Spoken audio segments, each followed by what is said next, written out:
Good evening, everyone. Welcome to the May 22nd, 2019 meeting of the City of Tarpon Springs Board of Adjustment.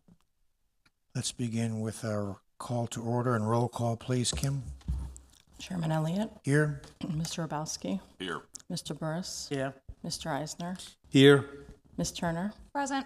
Mr. Glenzer. Here. Ms. Rich. Okay, thank you, everyone. Let's silence our cell phones, please, first of all. And then let's call on our legal counsel for some thoughts about the quasi-judicial process, please. This is a quasi-judicial proceeding where the Board of Adjustment acts in a quasi-judicial rather than a legislative capacity. At a quasi-judicial hearing, it is not the board's function to make law, but rather to apply law that has already been established. In a quasi-judicial hearing, the board is required by law to make findings of fact based upon the evidence presented at the hearing and apply those findings of fact to previously established criteria contained in the Code of Ordinances in order to make a legal decision regarding the application before it. The board may only consider evidence at this hearing that the law considers competent, substantial, and relevant to the issues. If the competent, substantial, and relevant evidence at the hearing demonstrates that the applicant has met the criteria established in the Code of Ordinance, then the board is required by law to find in favor of the applicant.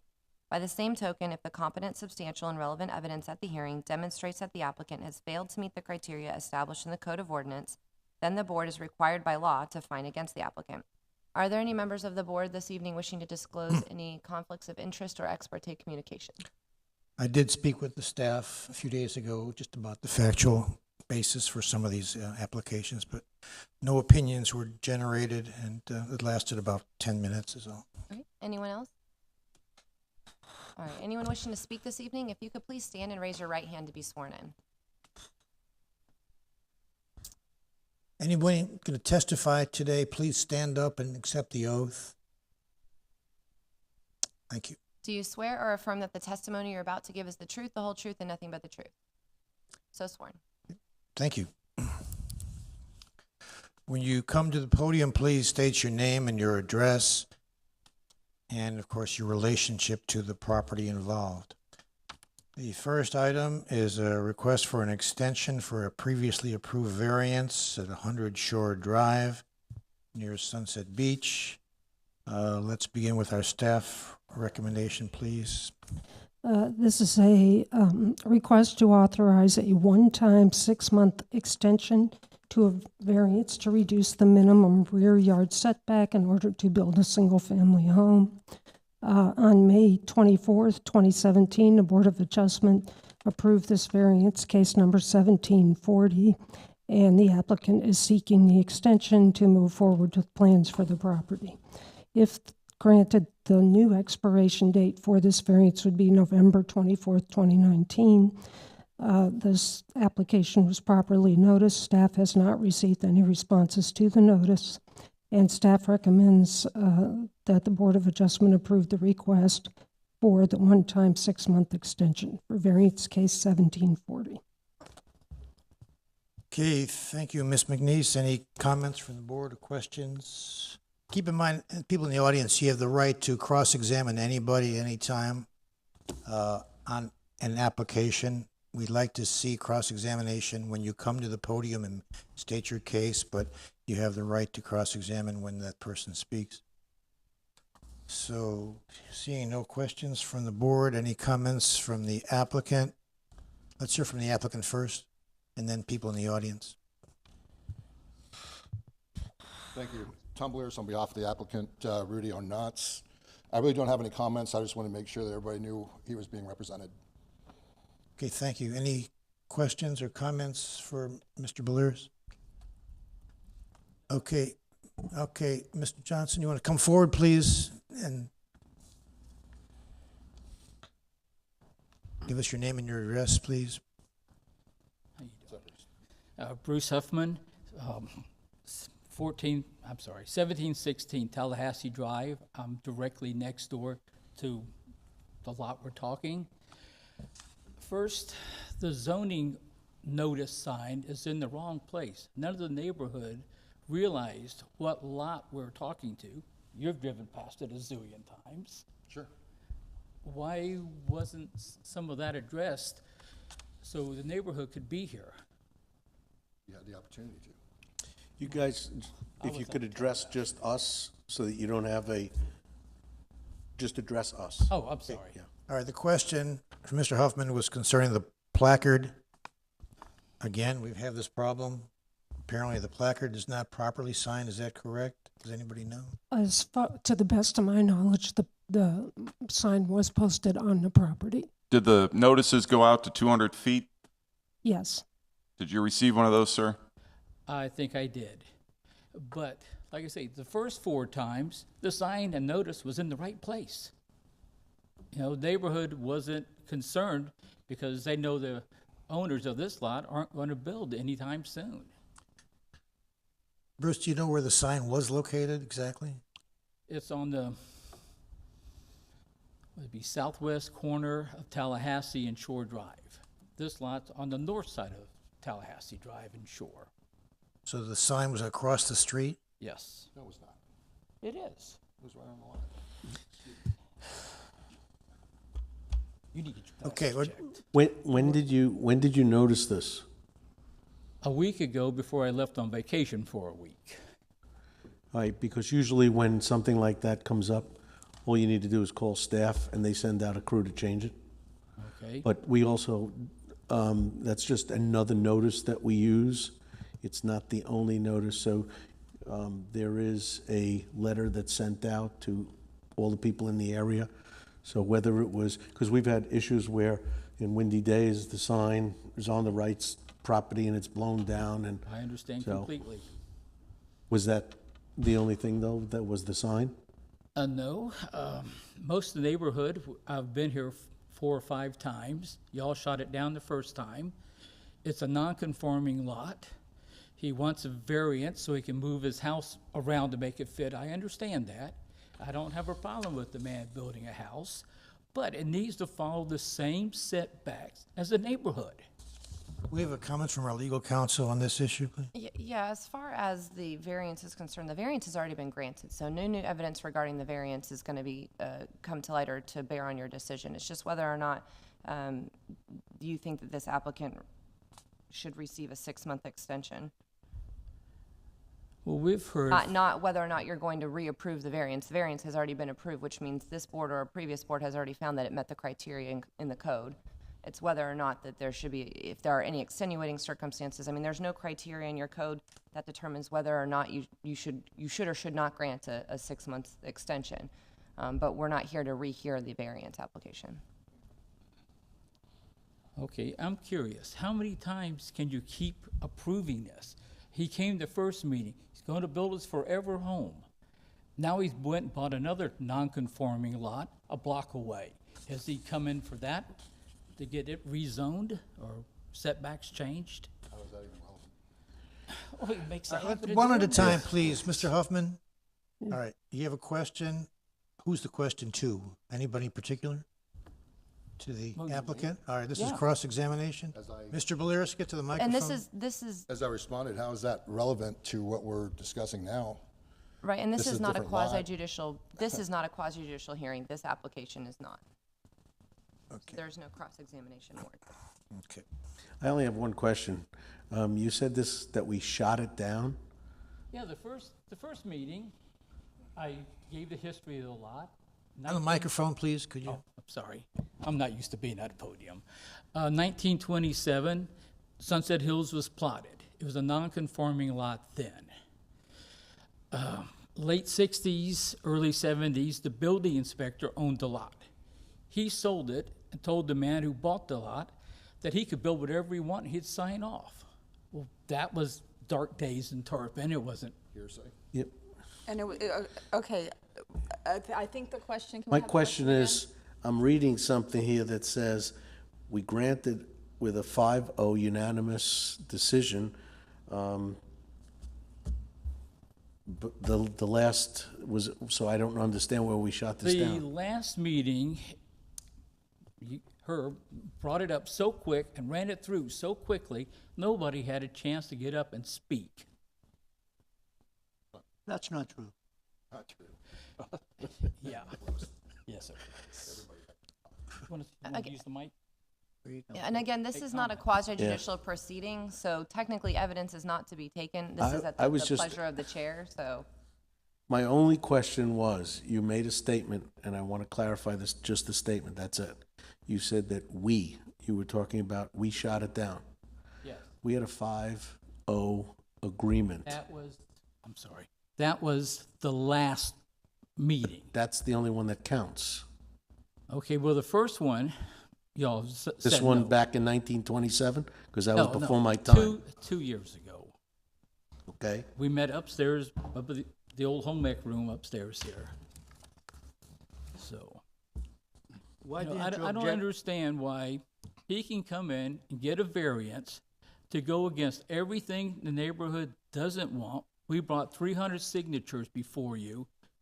You said it didn't matter, you didn't want to see it. So why now can he come in and buy a lot, get a variance, and build a big house on a little tiny lot that's out of place with the neighborhood? Now, all I say is meet the setbacks. You guys put them in place. You're gonna have something that's 10 feet off the property, off the sidewalk, where everybody else is 24 feet back. What's Again- it gonna look like on a corner? As the attorney said earlier, I'll just repeat what she said, we're not here to relitigate this case. I'm just asking, the only question I wanted to ask or get an answer from is you said that we shot this down numerous times. No, Yep. the first time. Okay, but it really doesn't matter, because on the last time they were here for this particular case, it was a vote of 5 yay and 0 no. So you could have been there for that one and could have litigated that case then. Were you here? Yes, the neighbor and I were set here, and like I say, it went and came so quickly, we didn't have a chance to stand up. Well, I will tell you. That it was a continuation of a case, and you saw no reason not to pass it, and you said, okay, done. Let me speak for myself. I have never sat on this board where Chairman Elliott has brushed something through where I wasn't present. I do not have a small mouth. I do not have listened to what Chairman Elliott is going to just brush through. So I have to deny what you're saying. Well, I'm sorry my neighbor couldn't be here tonight, and neither could the rest of the neighborhood. It still wouldn't matter. We can't relitigate this case. Okay, We're only here to discuss a extension. well, all the people I talked to, they do not want to see an extension on this. Where are they? Is that Where are they? working? They have lives. They thought it was the lot across the street. So they didn't plan to be here tonight. Did they get notification?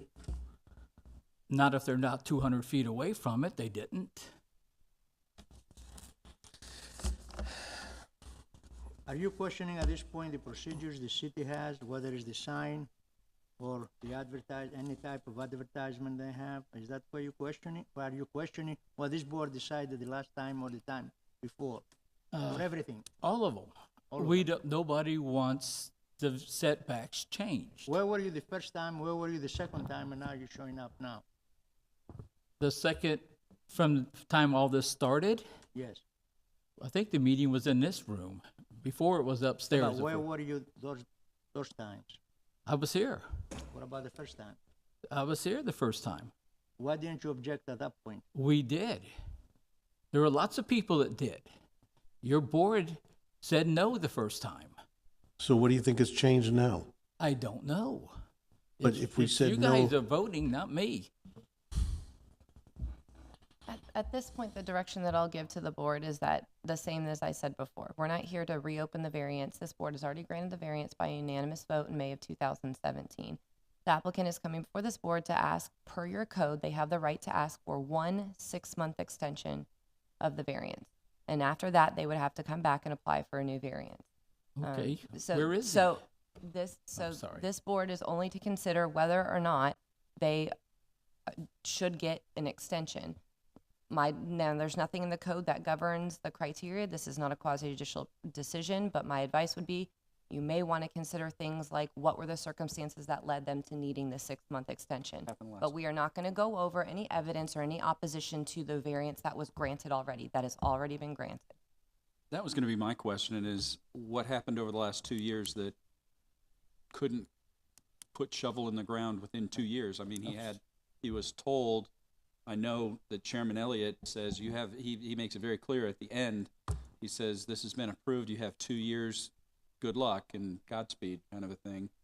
And he had 2 years. What's happened? Understood. He's been meeting with contractors who are going to handle his special plan, and with the materials that are involved, pricing needed to be checked. It took a lot of time to do that. He's also had some family issues in Belgium, and he's been back and forth in litigation. And that's the reason why he's not here now. There was no undue delay on his part. It's just taking some time to find the right contractor to get the job done correctly. And you'll see it when we submit the permits, the request for permits. He put a lot of work into it. And to follow up on this question, I'm seeing in background point 2, where, which I believe it's, yes, on 2, that the applicant has not secured the necessary permits. So maybe this is a staff question. Is it 6 months to have the permit secured, 6 months to do, what action has to happen before this previously approved variance expires? It's the same as your 2-year It's expiration. It shall expire unless a building permit for construction has been issued. okay, so the permit has to be issued. Yeah. Thank you. It says in the letter, I'm sorry, it says in the letter, it says per my previous conversations. Were any of those documented? Because there's no real backup in the letter stating what the rationale was behind it. It's just per our earlier conversations. So obviously there was some conversations with staff. With Perhaps Patricia, that was yes. about permitting. We don't know. It's not evidence. Just communication with Patricia to set this up and to get things so we can get on the calendar for May 22nd before the expiration. So it was never said, I've got family problems, I've got permitting problems. That's been going on for 2 years, and he probably said it. I wasn't there when he spoke directly with Patricia. But that's been an ongoing thing for the last 2 or 3 years for him. And the purpose of this was when people call and ask about extensions, we tell them they have to submit a written request. That's what this conversation that's being referred to is.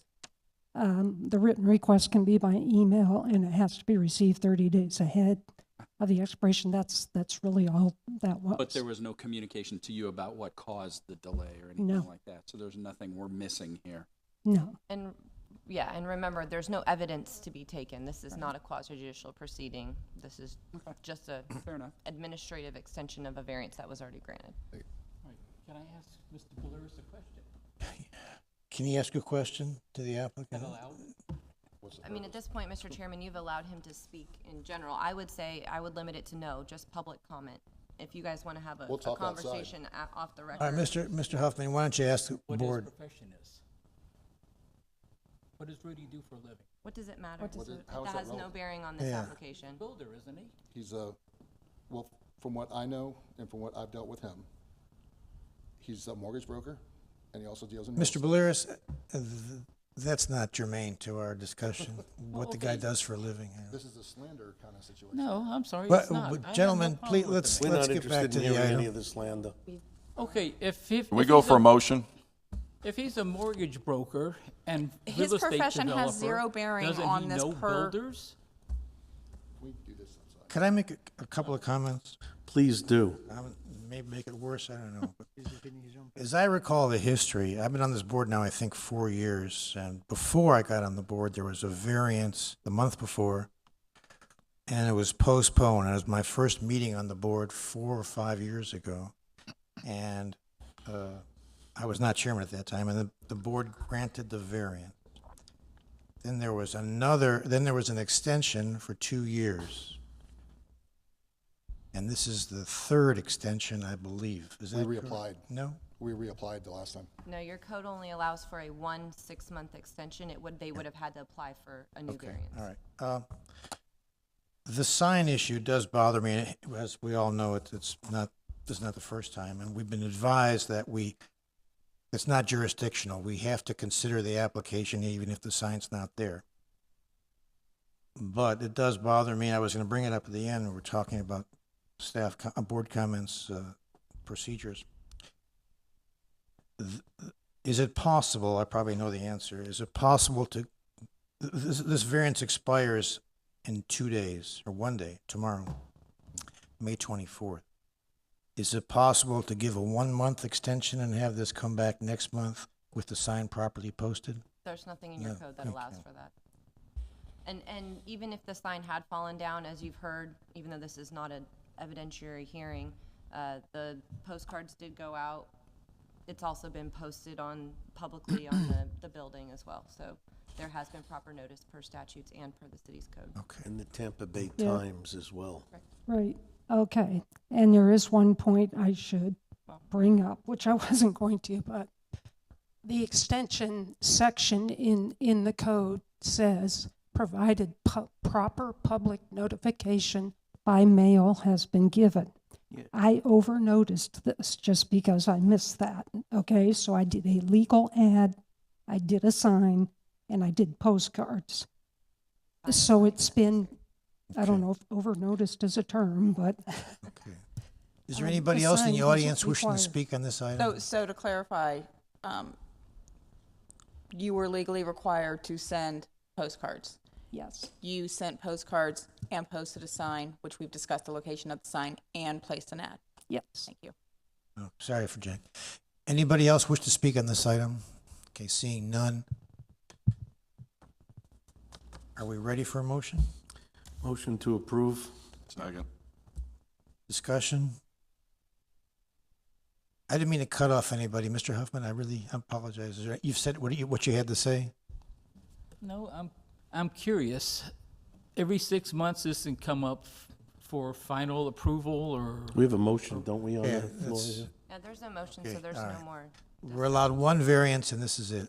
One extension and this is I it. thought the last one was the extension. Reapply. There was a Okay. reapplication of a variance. It was a new application. 2.5 years ago, he was granted the variance.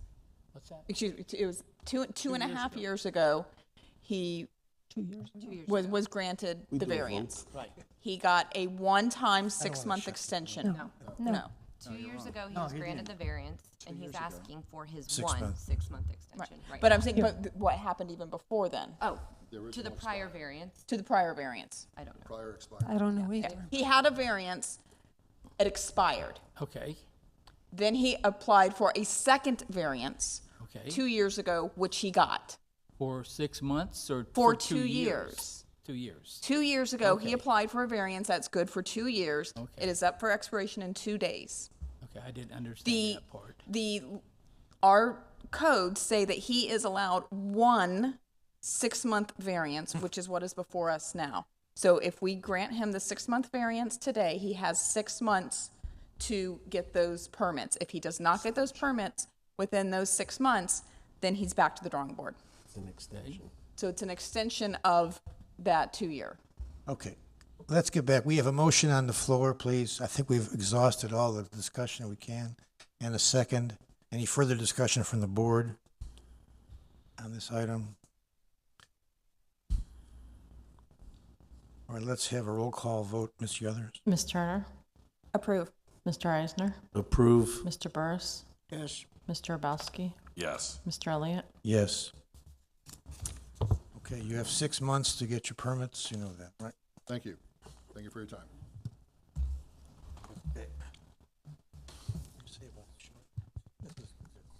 Yeah, that was the quick one.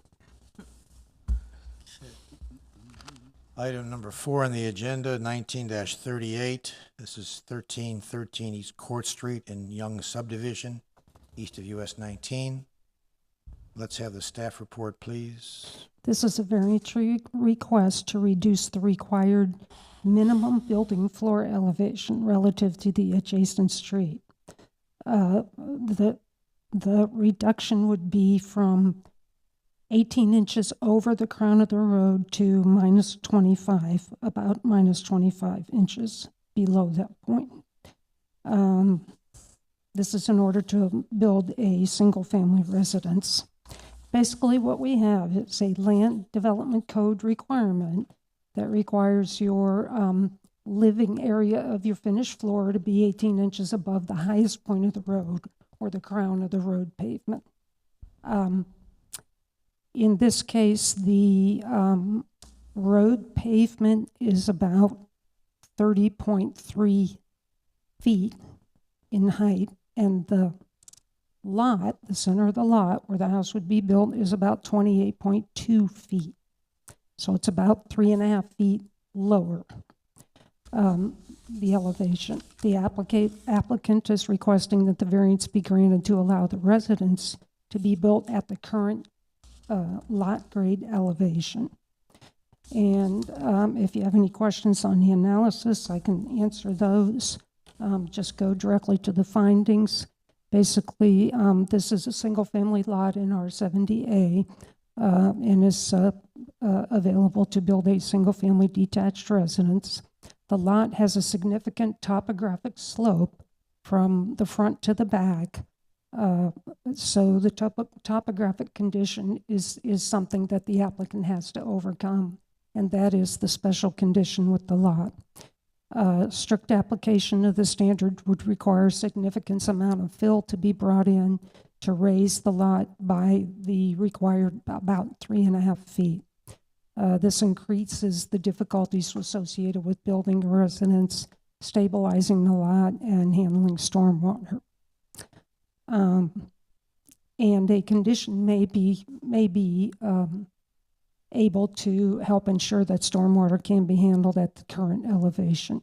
Granting the variance would not confer a special privilege that is not allowed for other properties in R70A, since it would allow for construction of a single-family residence on a conforming lot, and granting the variance allowing the reduction of the elevation requirements is in keeping with the existing development pattern of the neighborhood, and proposed stormwater handling would ensure that the surrounding properties will not be impacted.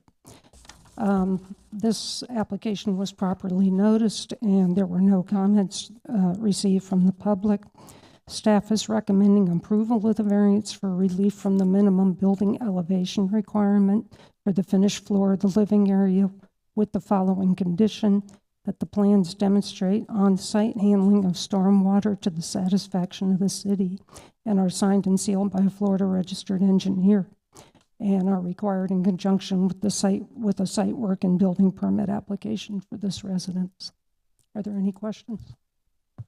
Questions of staff from anybody? Okay, I see the applicant in the audience. Don't normally see you come out at night. Mr. Williams, you want to come out and say hello to us, please?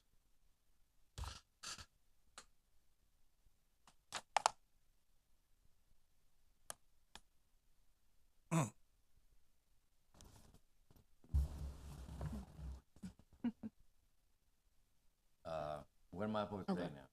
Just introduce yourself and your address, please. Richard Williams, this is my wife Pam. Other And mic. we just recently, or well, about a year ago, we bought the lot and the house across the street. Fixed the house up so we could live in it.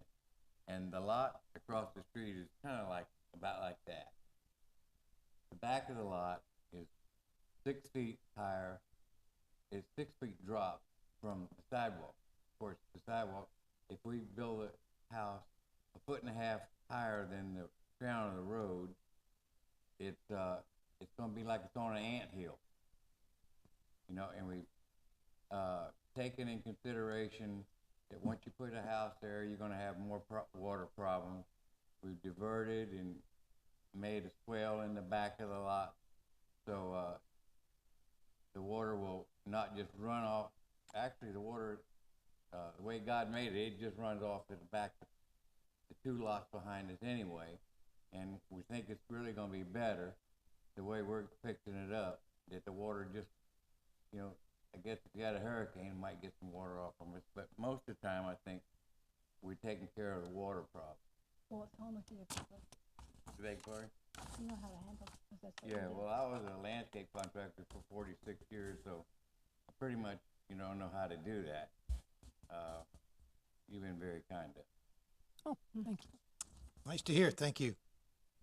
Anyway, part of the problem is if we do that up from the street like that, the back of our house is gonna be like 7 or 10 feet off the ground, and then just a drop. Has anybody been out to the lot? Yes, I have. Good. What'd you think of it, Herb? Does it make sense? Yes, well, you're cross-examining me. I'm supposed to ask you. You'll hear my comments afterwards. We were curious though, if anybody, but it actually drives by. Well, you'll hear my comments. Okay, that's all we got. Which are not evidence and not to be Right. considered in making your decision. Okay, anybody else? Yes, I have a question. Go ahead. Kim? The address that you currently live?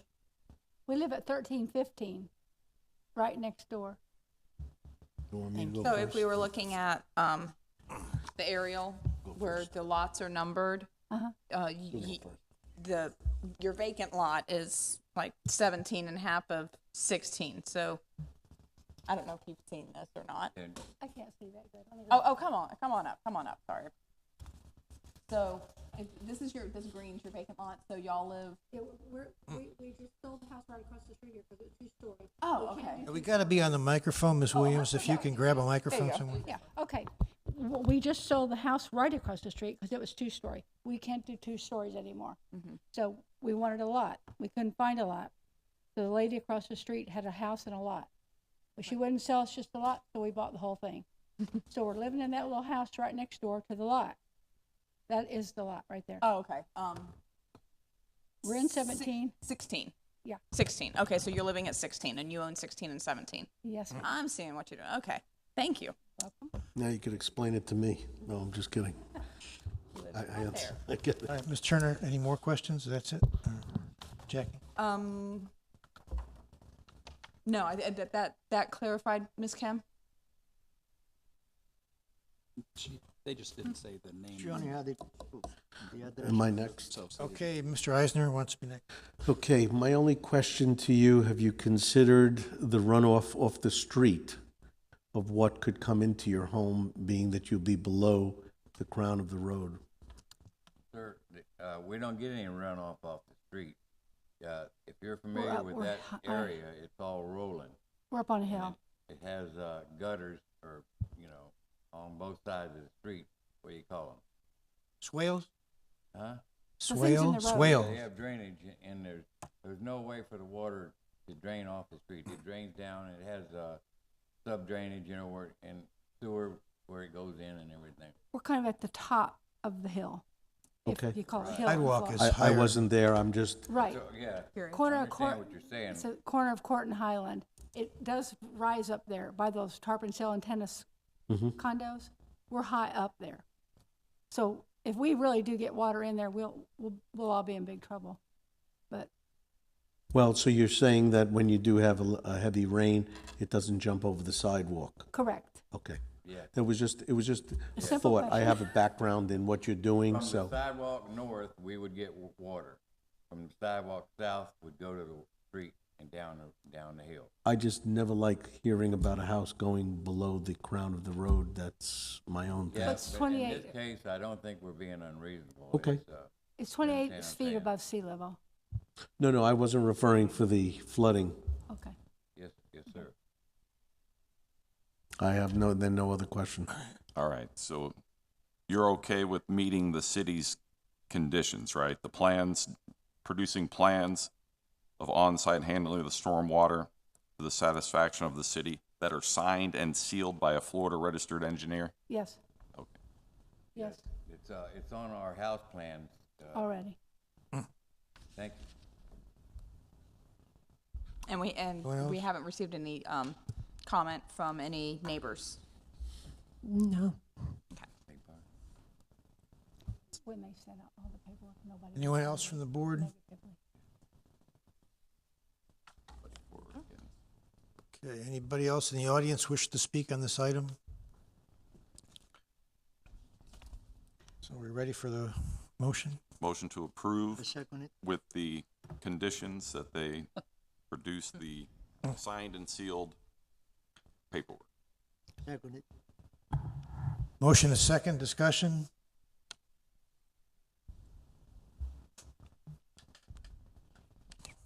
Young subdivision is kind of a soft spot in my heart. For 4 years, 5 years it took to build those roads. It was a major project, special assessment district, and it's held up pretty well, and it is pretty hilly. And I believe that sidewalk will block the drainage off of Court Street. That's from what I could see as being a layman. That's all I had. So any more comments? Roll call, please. Ms. Turner? Approve.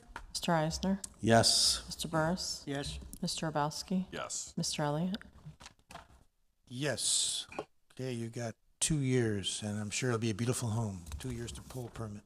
Okay. Thank you. Good to Thank see you y'all out very there. much. Okay, Thank you. thank you. Appreciate it. All right, the next item, 19-43 at 1708 Water Oak Drive on Curlew Place, I believe, just east of the hospital. Let's have our staff recommendations, please. Okay, this is a variance to increase the width of an existing driveway serving an existing single-family residence. And this lot is about 57 and a half feet wide. The current driveway width measured at the edge of the right-of-way is where we measure it, is about 22 feet. The applicant's requesting a width of 25.4 feet. And the purpose is to kind of square off that current curved design you see on the,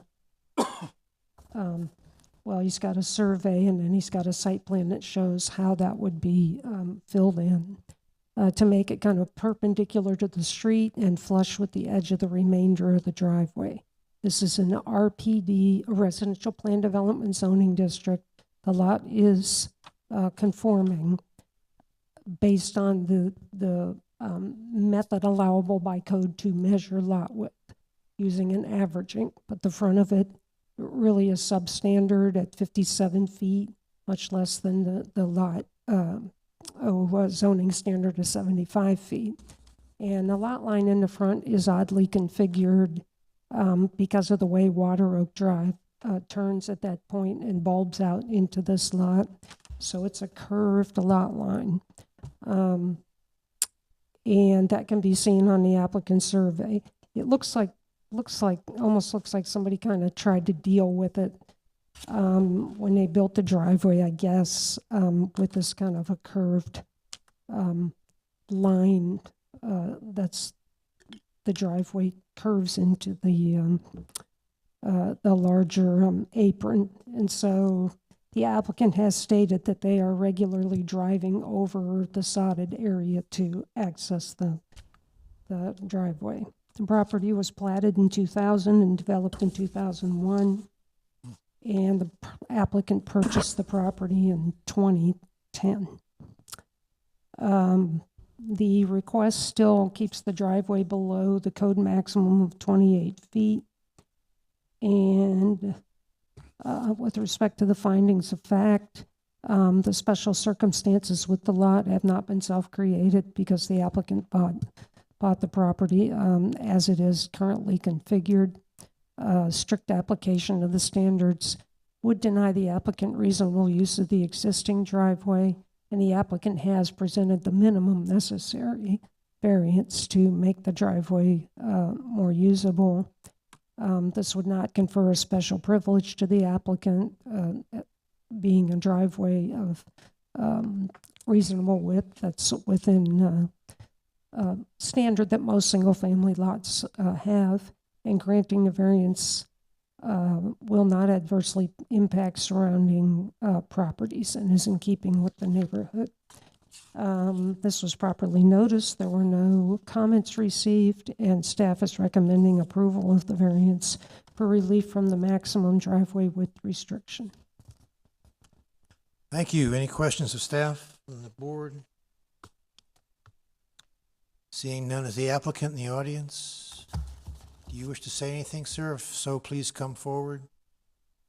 Your answer is no? Thank you. Okay.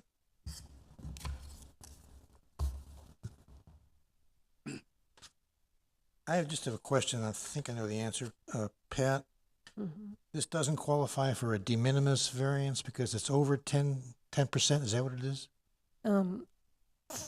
5%? Okay. Yeah, I tried to, but yeah. There's a provision in the code that if neighbors have no objection on either side and it's a less than 5% variance, then the staff can grant the variance without coming to the board. But this is be more than 5%. Okay, ready for a motion? Well, I'll make a motion to approve. I second. Motion by Mr. Burris, second by Mr. Eisner. Discussion? I'd just like to comment, just because I can, I guess.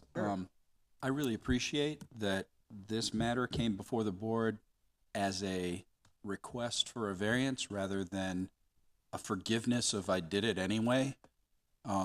That's happened, and I don't and I'm not voting in this. I don't have a dog in this fight, but it's frustrating when we get charged with things where people have already done something and then they're forced to go back and get a variance. To me, even if they get approved, that just doesn't fly with me. So I appreciate that you did ask permission. Thank you. I second that. That's very important.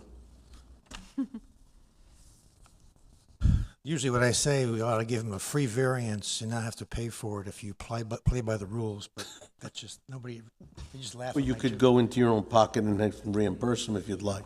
If I had it, I would. Erica, All right. hands in face. We're going on. Remember, this is a public meeting and we are on the record. Yes, that's right. We're having Having a fun. little humor. I know. So we have a All right, motion and a second? roll call, please, Ms. Yothers. Ms. Turner, Approve. Mr. Eisner, Yes. Mr. Burris, Yes. Mr. Abowski, Yes. Mr. Elliott. Yes. Thank you, sir. You have 2 years to get your permit. Next is 19-45, 121 North Gross Avenue, for our vast television audience. It's just north of Tarpon Avenue. Ms. McNeese, please.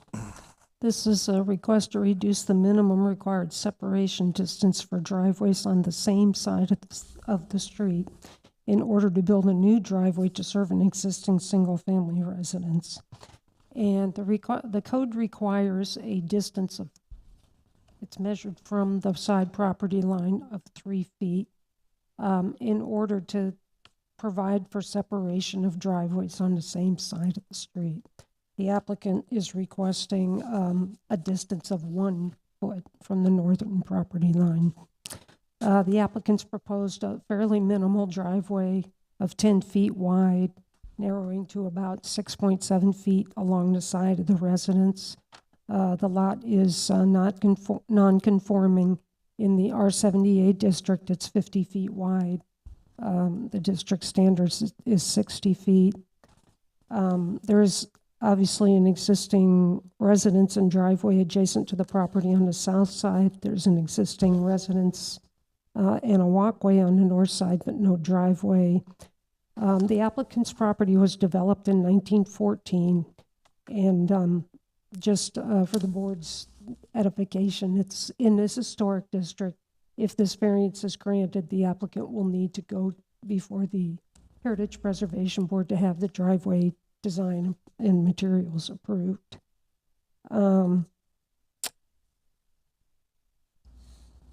Just to hit on the findings of fact, again, the property was platted in 1904 and built in 1914. There is no driveway on the property now. The applicant is using basically the grass, the yard, to drive in and park. And the south side of the property is unavailable or not feasible for construction of a driveway due to street infrastructure, trees, and other infrastructure and structures. The conditions and special circumstances associated with the variance have not been self-created or resulted from an action by the applicant. The applicant purchased the property in 2016 in its existing configuration. The strict application of the dimensional standards could deny the applicant a reasonable use of a driveway to access the property. The applicant, I believe, has designed the minimal driveway, and variance is the minimum needed to accommodate that driveway. Granting of the variance will not confer a special privilege to this applicant, being a driveway for a single-family home, and the variance allowing the reduction of the setback requirement will not adversely impact surrounding properties. Property to the south, again, has a driveway. To the north, there's no driveway. That property's unoccupied. Without going into it, there is a code enforcement action on that property. That structure is in very, very poor condition. So it's reasonable to assume that that property would probably be rebuilt or newly built in the future. So driveway siting would, this driveway should not impact that property as far as future use. So this was properly noticed. We did not receive any comments, and staff is recommending approval of the variance for relief from the minimum required separation distance for driveways on the same side of the street. Thank you. Questions of staff? Yes, I do. Mr. Eisner? I have a piece of paper here that's blank. Is there a reason for that? The affidavit, no, okay, so your application for a variance has 3 pages, and they say 1 of 3, 2 of 3, 3 of 3, and oftentimes they're in there just because there's 3 pages, but that's the affidavit I think you're holding up. If the applicant doesn't want an agent, they don't really need it, and I suppose we should not include it in your packet. I was thinking the same thing. Yeah. And we have taken them out in the past. One reason we leave it in is because if 3 of 3 is missing, and somebody says, where is page 3, then, yeah. So we could address that in the future if you like. Any other comments? Yeah, I'll ask one more. In the procedure when they go for a permit, since there's been no driveway there, they have to take out the sidewalk and resecure that and make that a stronger sidewalk for cars to be on? No, the driveway standards, the driveway and the driveway apron will be built to a standard that would be the same or better than a sidewalk. Is that what you're asking? Yeah. Will the sidewalk be taken out is my question. The section that would accommodate the driveway and apron would be. Okay. Yes. Questions to my left? Is the applicant in the audience? Would you like to make a statement? You're welcome to speak to us if you want.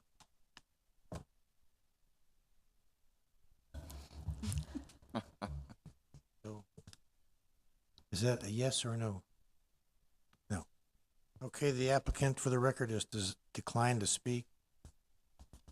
So are we ready for a motion? Motion to approve. I'll second. Motion by Mr. Eisner, second by Ms. Turner. Discussion? Roll call, please. Ms. Turner? Approve. Mr. Eisner? Yes. Mr. Burris? Yes. Mr. Abowski? Yes. Mr. Elliott? Yes. Okay, you have 2 years to build your driveway, or pull a permit, I should say. Okay, the next item, 19-46. It's 39284 US Highway 19 North. Let's have the staff report, please. And this is a variance to increase the maximum allowable building height for a proposed hotel. This proposed hotel is to be located just south of the current Hampton Inn and Suites on the same piece of property. The parcel will eventually be split so that each hotel is on an individual parcel.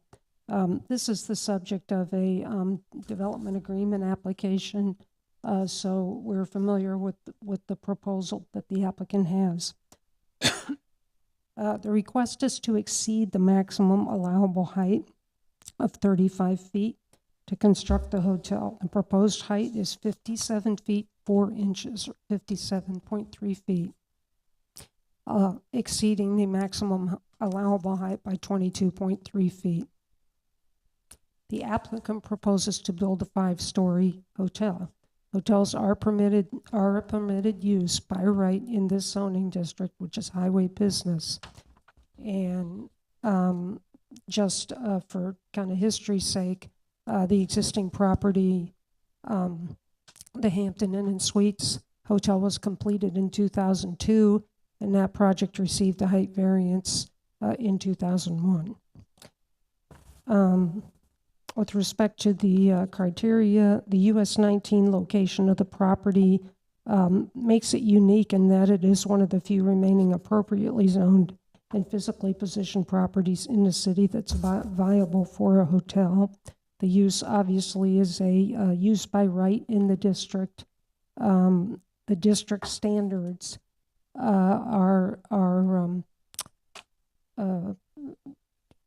available for and appropriate for most commercial uses that are allowed by right. In this case, we have a hotel that needs a certain number of rooms to be a viable use, and that's what is bringing this variance request before you.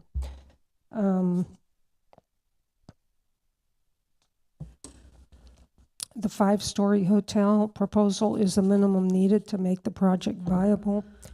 And hotels are a unique use in that they are often multi-story structures, especially on a lot or on a property this size, to achieve the number of rooms needed. With respect to impacts on the area, property values, and the neighborhood, this is on a commercial, US 19 commercial corridor. There's a mobile home park behind it. So it's a relatively commercial and high density type of area. The use will not detract from the viability of the surrounding businesses, and it should not impact property values or the neighborhood. With respect to findings, I think I've covered most of the items. Again, this would not confer a special privilege over other applicants in this type of similar circumstance. And we do have an existing 4-story hotel that was granted in the past that is going to be right next door. This application was properly noticed. There were no responses received to the notices, and staff is recommending approval of the variance to increase the building height. Thank you. Questions on the board? Ms. Rich, let's start with you. Just a question. I saw in the application it was also requesting a parking variance. Are you taking both at the same time or doing that? Thanks for reminding me. I did advertise a parking variance and notice for a parking variance, and it was discovered later that a parking variance is not needed. Okay. So apologize for that. Thank you. And, I left. Anyone else? I had another question. I had that one as well, but when considering the competent, significant, substantial. Competent, substantial evidence. Yeah. that one, relevant. You had mentioned. You had mentioned mentioned that it wasn't a viable project. Did the city of Tarpon Springs decide that it was viable, or are we just taking their word for it? In other words, is there, I mean, if they're just saying it's not viable without it, what's our competent? That the applicant has stated that this would not be, and the applicant's in the audience, so we can hear from them, but that they need a certain minimum threshold of rooms to make this work. So that is the statement of the applicant. The city agreed with. Well, the city doesn't do its own investigation of the market for hotels. That's what the applicant stated, and we accept it on its face. And so if I'm looking at the plans correctly, on the back of all the packet, the existing hotel that's there is what I'm looking at, and then the vacant land below it is where the proposed 5-story hotel goes. That's But the correct. previous one was only 4, if I'm looking at it right. Mm-hmm. So the 4-story hotel is not economically viable without, Well, they because we're met not a- supposed to look at, this is all on one piece of property, right? But it's eventually going to be split. That's So we're not correct. supposed to take into account, are we supposed to take into account that piece of No, property as well, since it's on the same lot right now? No, No, I understand that, but if it's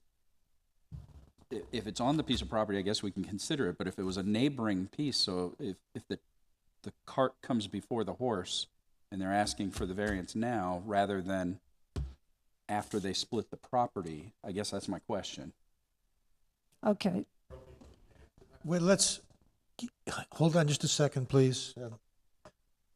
Any questions more from the board? before Well, we- yes, I mean, Well, viability of a project isn't even in our purview, right? We can't consider it because that's financial in nature. So we can't consider whether this project is viable or not.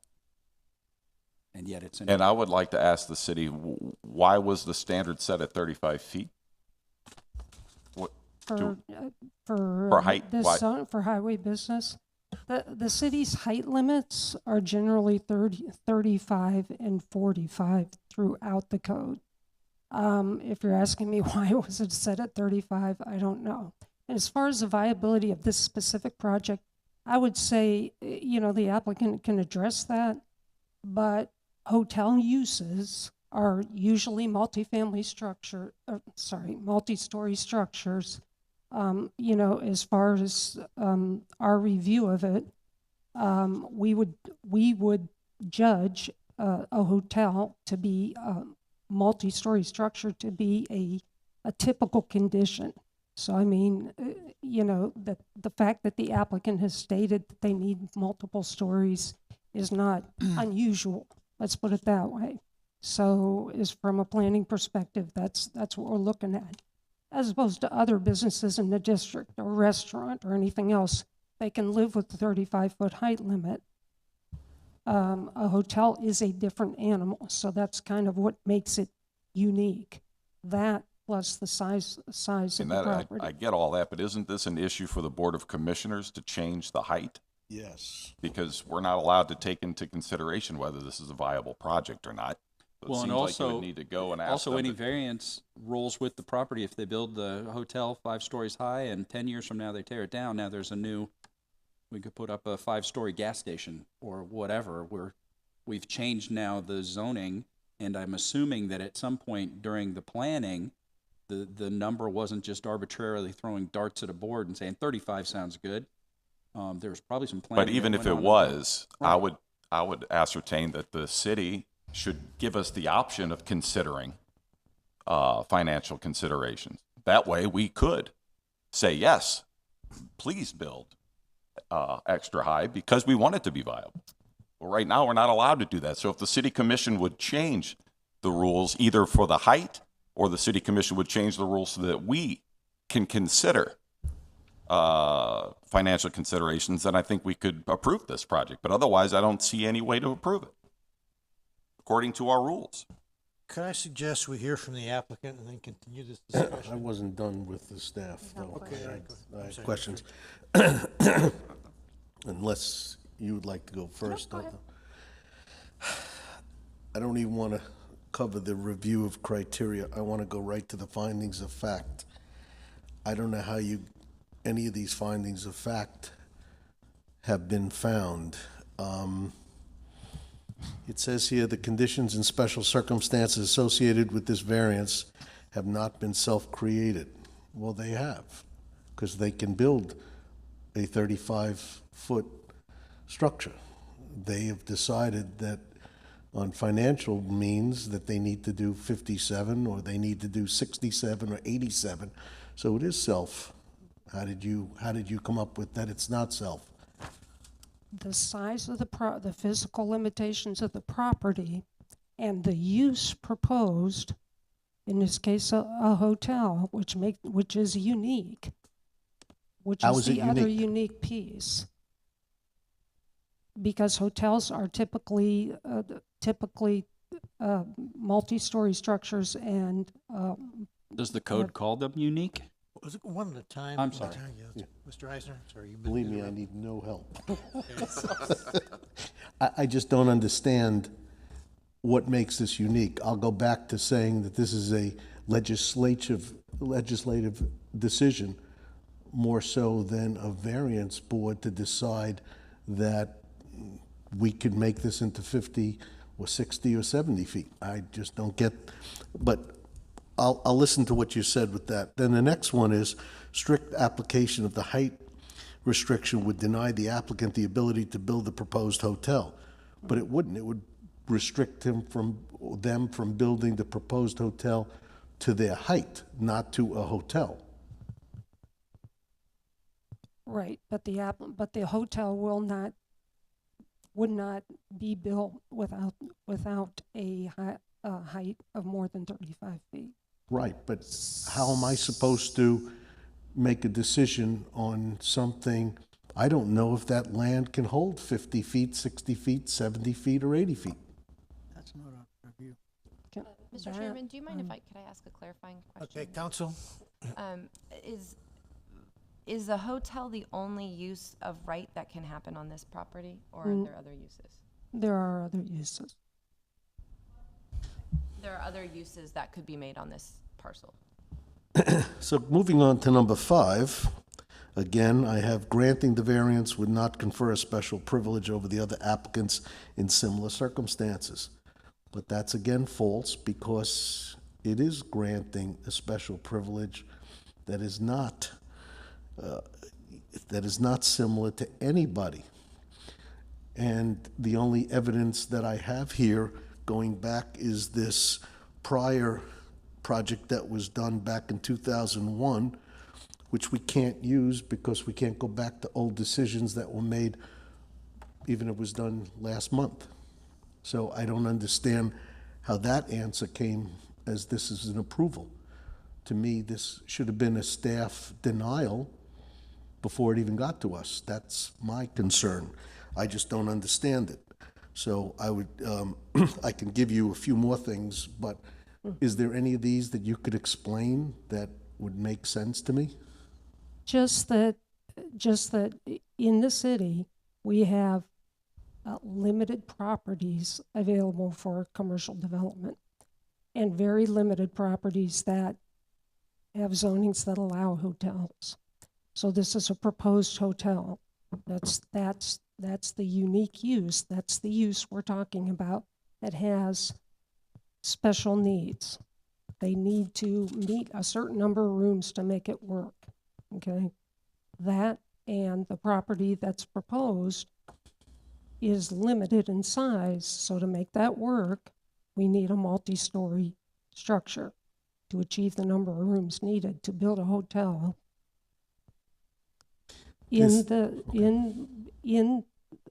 on property that's remaining here in the city that's available for a hotel. That's the special and unique circumstances. So what I am seeing here is if for us, or at least for me, to make a decision on this, I would have to break or go override all of the rules of what a variance board does to become quasi-judicial and change over to making legislation, which is what was said earlier. So in my opinion... For Mr. Eisner, if I may, for just 1 second. Mr. Burris. Yeah, please. I was just trying to make it No, I clear wasn't for Mr. Eisner. Let Mr. Eisner finish. Yeah, please. So this case is more so suited to be put in front of the city commission and the mayor, not on this board. The project will go before the commission. Right, I understand that, but this board is the board that grants variances. But in order for us to do let me say that, in order for me to agree with any of these, most of these are all against what we're told and taught and what comes in front of us to agree to. I'd have to actually completely go against everything that I'm told to do. That's why I'm asking how you came up, or the staff came up with an approval.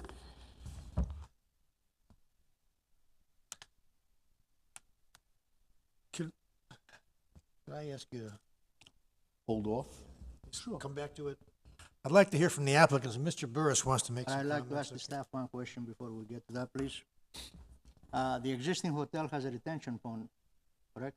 Yes. What's gonna happen to that when the new building goes up? The facilities and infrastructure, several of the facilities will be shared between the two properties.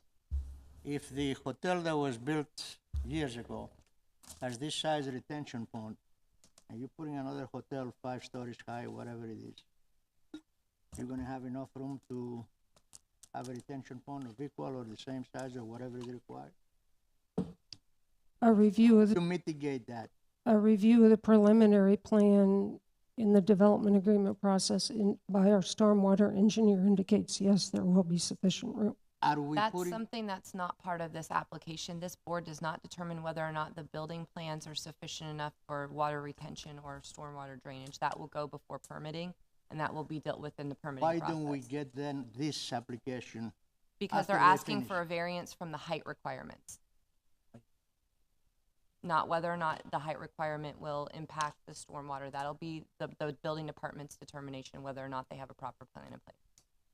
This is just whether or not they meet these criteria to get a height I see your variance. point, okay. Can we hear from the applicant, Chairman? One more second. So would you be willing to go to the Board of Commissioners and explain to them that either they can, you know, like Mr. Eisner pointed out, 3 of these that aren't met. We could pass this without meeting those 3 if they would change the language from all to shall.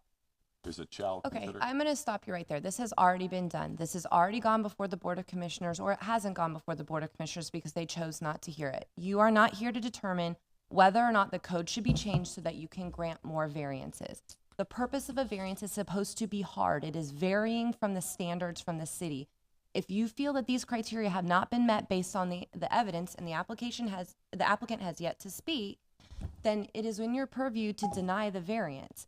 But it is not within your purview to have the code changed and to legislate from this dais. You are not a legislative body. That is not your purpose, and we've been over this. So while I appreciate the comments, you can save those as a private citizen and take them to the Board of Commissioners and ask them to change the code. Correct. I agree. And that's the Okay, last let's- I'm going to say about it. Can we hear from the applicant, Chairman? No, necessarily, let's hear from gentlemen. May we hear from the Yeah, I'd like- applicant, Chairman? Could the applicant Evidence. come forward and state your case, and let's keep an open mind as judges until we hear all the evidence, please.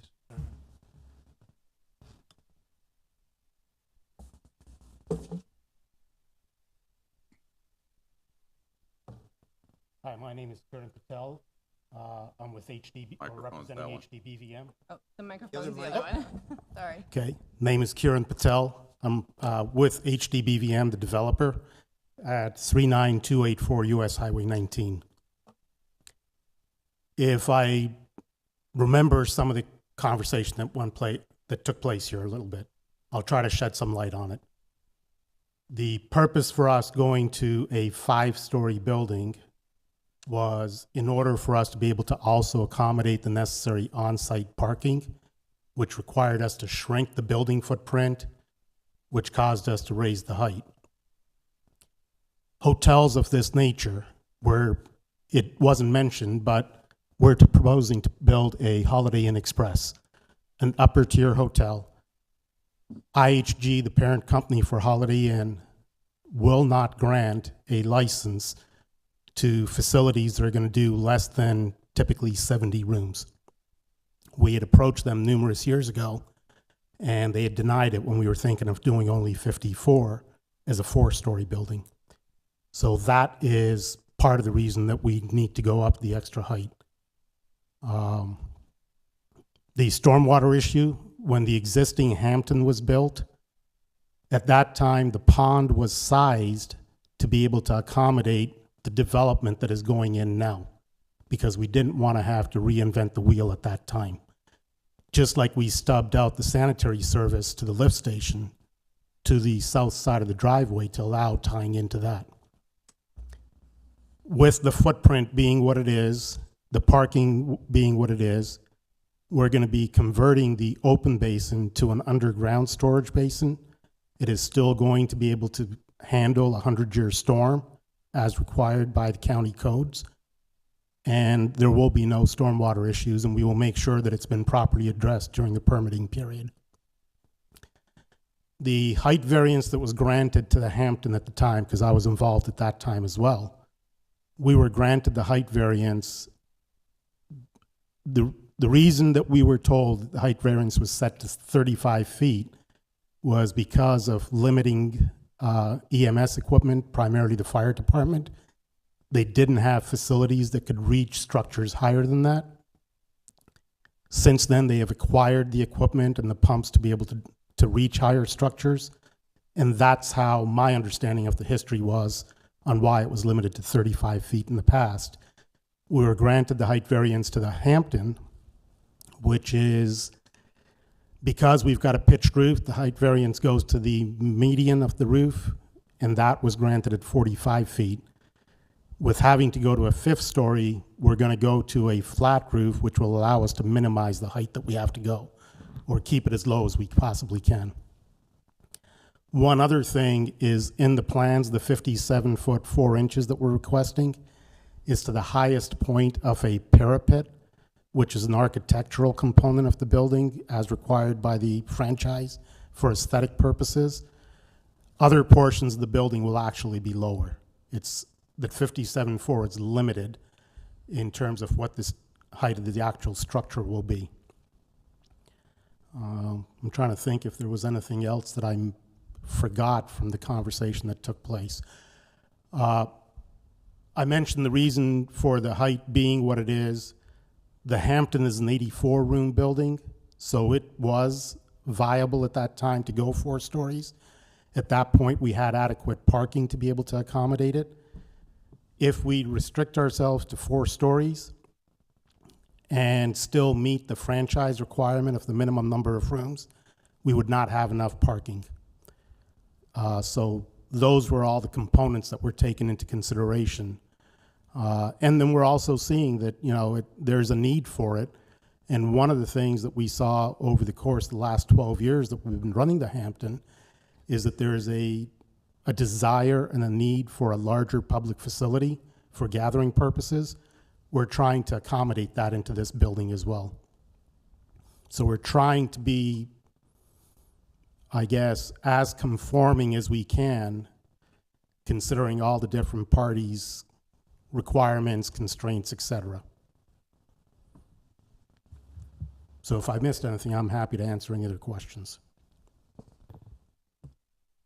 Well, sir, I want to say I'm wholeheartedly in favor of a project such as yours.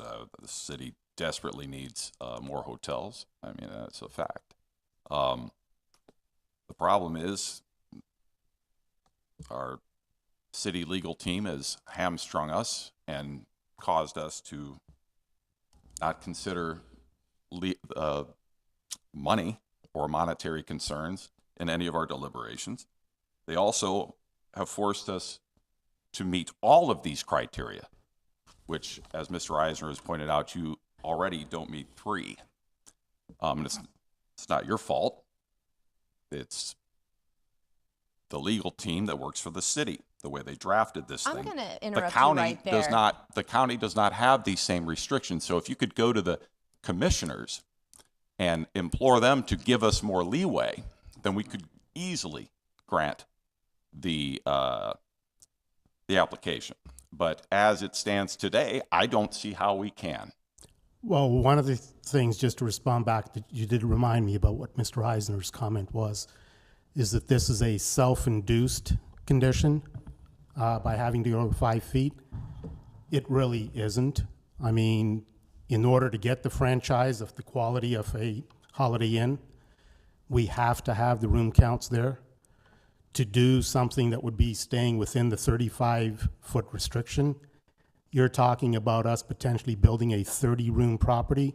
You're never going to get a quality of product that you're going to get at that level. So it is a non-self-induced in that sense. Well, I'd like to ask a question to that point. You're the HDBVM is, do you own the current property? Do you own other hotels? I own other hotels out of state, yes. They all Holiday Inn Expresses? No, they're not. Okay. So you have other franchises or other franchise hotels, right? Yes. Are 100% of all Holiday Inn Expresses across the country 70 rooms or more? IHG's requirement is to get a license. Okay. They will not So are there entertain any other anything less. franchises? Are there any other franchises that require less? So in other words, you're saying Holiday Inn is the only marketable property that could go on there. It couldn't be a Comfort Inn or a Hampton or any of the, there's thousands of hotel chains that could fit. You're asking us to change the code strictly for your property, for your use, based on the fact that you want to put a Holiday Inn Express in that has you needing to go to 7. I understand that, and I agree with Mr. Hrabowski about, wanting more hotel rooms for Tarpon, but I agree, I don't think this is the venue for that decision. Well, to answer your question about other franchise brands, we did look at them. The majority, if not all, of the quality of franchises that are in this type of market when they're new construction will not entertain anything less than 70 rooms. I can pursue a franchise that may approve 50 rooms or less, but now we're talking about economy brands and things, which is not what we're in the business of Well, doing. and And we don't not want to in- bring we're not that in the type business of getting traffic your into it. business. We're not in the One at a business time, of getting please. into, I'm sorry. Go ahead, John. We're not in the business of getting into your business, but as we often sit here, we're not supposed to try to figure out how you could make it work, because I don't know, you could join, instead of splitting it, you could make a 100-room hotel with the current property in yours and change the brand altogether. I know there's a lot of different leeways you can go through, but you're asking to change in perpetuity the height restriction that someone else has deemed that's supposed to be how high we go. We're not supposed to go any higher. That's how high we're supposed to go. For whatever reason that is, and I understand why you're here. I'm not arguing that. I'm just saying I don't see how we can just look at that and say that's a good idea. But granting of this variance, wouldn't it be site-specific? It's not like we're going and uniformly saying now you can build to 57 feet throughout the city. We are talking about strictly on this lot. Exactly. Mr. Eisner, one at a time, so I'm you sorry. make notes. Everybody, I did. applicant, legal counsel, you all be heard, but let's just keep notes, and when your time comes.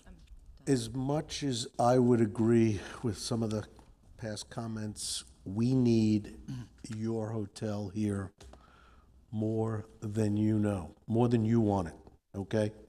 So- Debatable. Well, it's not, because this has been going on for a while, okay? So I hope you understand the difference of what want versus what we're allowed to do. So in answer to your statement earlier about the difference between whether fire department can reach 33 feet or 50-something feet or 70 feet, that still comes back down to, that's a code change by the city, not by us.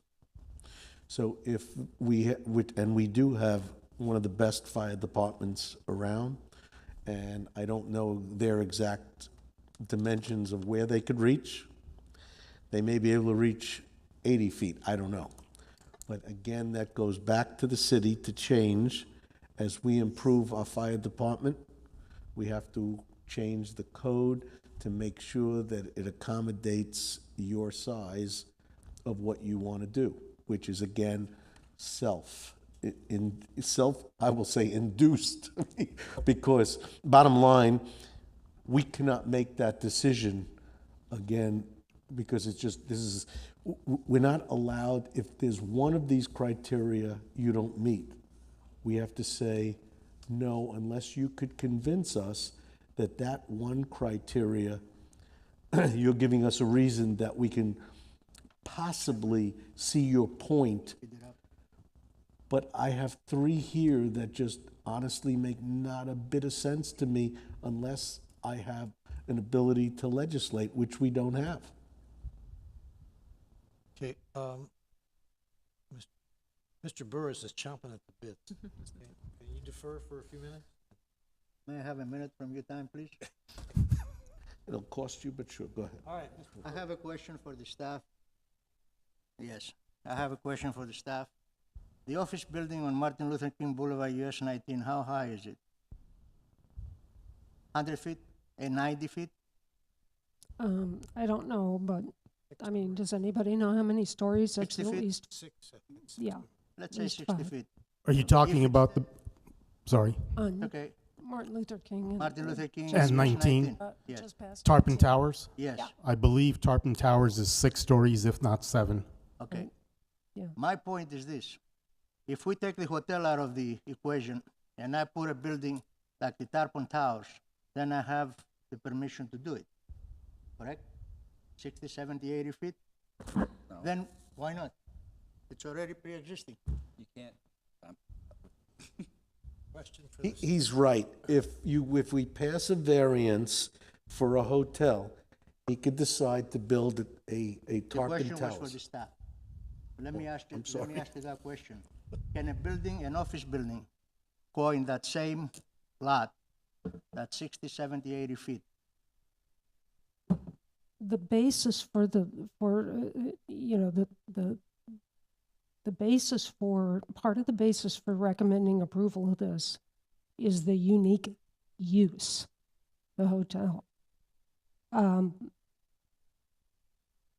If the use were allowable in the district, I don't know that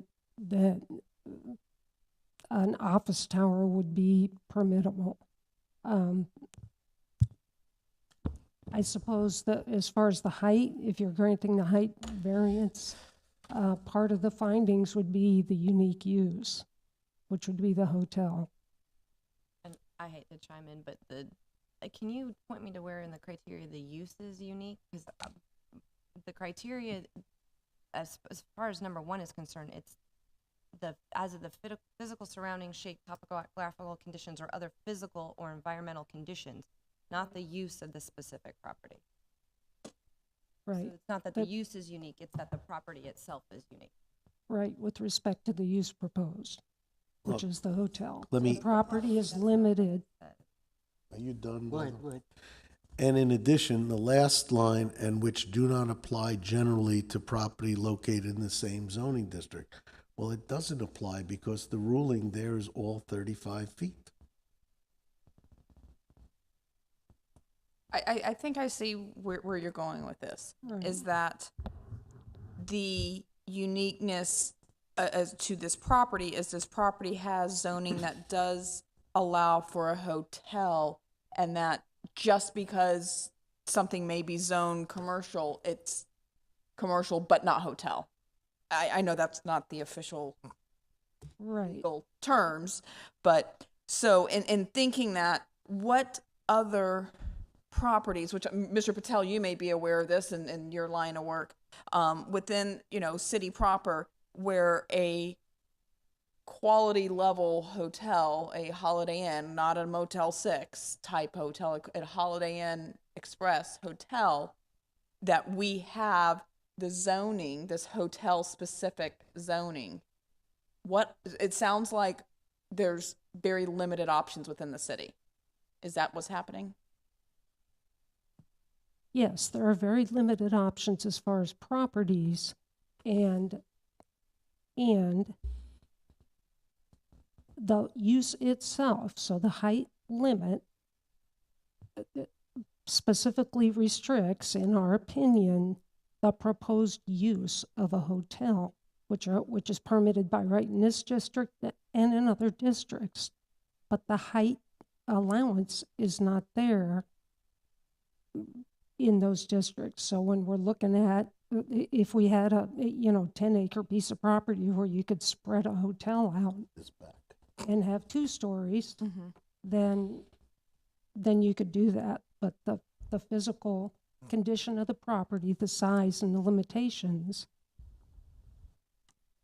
okay, Gotcha. are existing. So in this zoning, the hotel is a use that cannot deal with those size limitations without going up.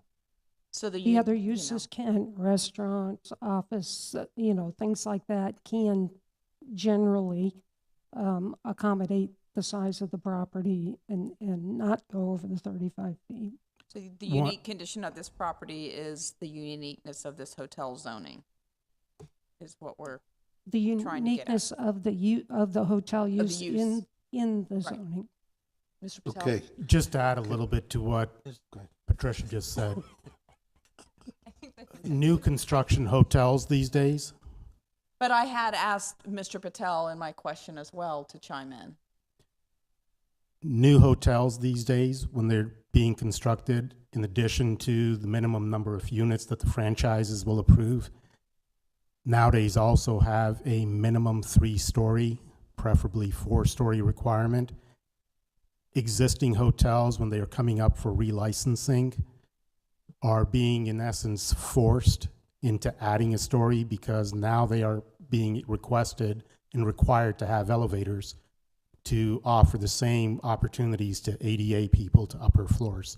So that was another component. I can't go below 70 units. I can't go below 3 stories. 3 stories itself would violate the 35-foot, and I would be standing in front of you for a 3-story as well.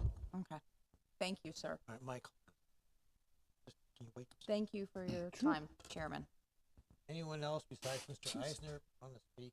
No. Go ahead, man. Okay, Mr. Eisner. Go ahead. thank you. Earlier, you said that the 35-foot height was for fire, okay? Fire department access. And I don't want to doubt what you say, but we do not know why the city has that height restriction, okay? And what I'm thinking is we could have that height restriction because they don't want a 5-story hotel. And if they do, they would change it to make it a 5-story hotel. So with that being said, number 2 here, it says the conditions or special circumstances peculiar to the property have not been self-created. But they have been self-created. You could say they're not self-created because you want to build a 5-story hotel, but we could put, I mean, I could name 100 businesses that we can put in there. So it is self-created. It is self-created But we if can't- I was to put a business in there that was not a hotel. Meaning, I'm sorry, I take that back. It is self-created because I'm putting a hotel in. I So- could put a restaurant, a gas station. Okay, so what you're saying to me is exactly why we can't approve that. That's the exact reason right there. The other thing that it has here, or have resulted from an action by the applicant, which is, again, same thing, or with prior knowledge or approval of the applicant. So all 3 of those on number 2 all say to us that if we agreed to all of the others, which we don't, or I don't, just on that one, could you explain to me how I could ignore that one? When you pose that question, you're correct. When the reading says without prior knowledge, I had prior knowledge that I needed a 5-story building. Yes. I can't defend that any more than what I've said previously, in that as owner of that land, location, the desire to do a development here in Tarpon Springs, this was the only location that we could find that would be able to accommodate what was needed. No matter where we go in the city, if I was to do the same type of development, I would be standing in front of you asking for the same variance.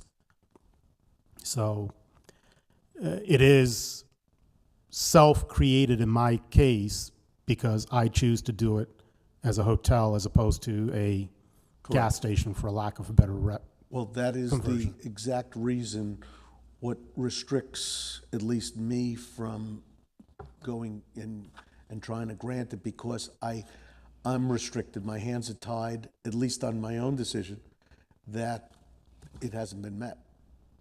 And nothing that you've been able to share with us could change that. It's just, there's too many things in here that don't meet the criteria. So our working with the city, the building department, with the other ruling parties, the commissioners, et cetera, to seek all those other criteria that we would have to meet while we do this. This is like one of the first in our steps that we need to take in order to do all the other stuff. I am saying that if I get this approval, I am still going to secure and meet all the other requirements that the city would impose on us. I just need to have a starting point, and the height was the first one. I think your starting point, and I may be speaking out of line, is to have that code changed. Because we cannot change the code. Okay. Yeah, I'm done. Mr. Burris? Mr. Patel, the hotel, the existing hotel, how high is it? 45 feet to the median part of the pitch roof. It'll be roughly 50-some feet, give or take, to the peak. Okay, I just wanted for the board to hear this. The existing hotel is 45 feet. That means they got a variance to put the hotel up, correct? We did. 2001. 2001.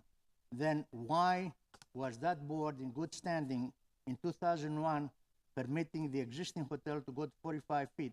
And this board has no standing to permit this hotel that you want to build to 57 feet. That's my question for the board and the staff. That's actually not a question that's relevant to this application. I'm sorry? That's not a question that's relevant to Yeah, this but the board is application. objecting to go to 57 feet. It's already an adjacent hotel at 45. Right. Why are we? And I appreciate that, but as I've said, for every other variance that's come before this board, it doesn't matter if the next door neighbor was granted a variance. We don't know what the evidence that was presented, and it doesn't really make a difference.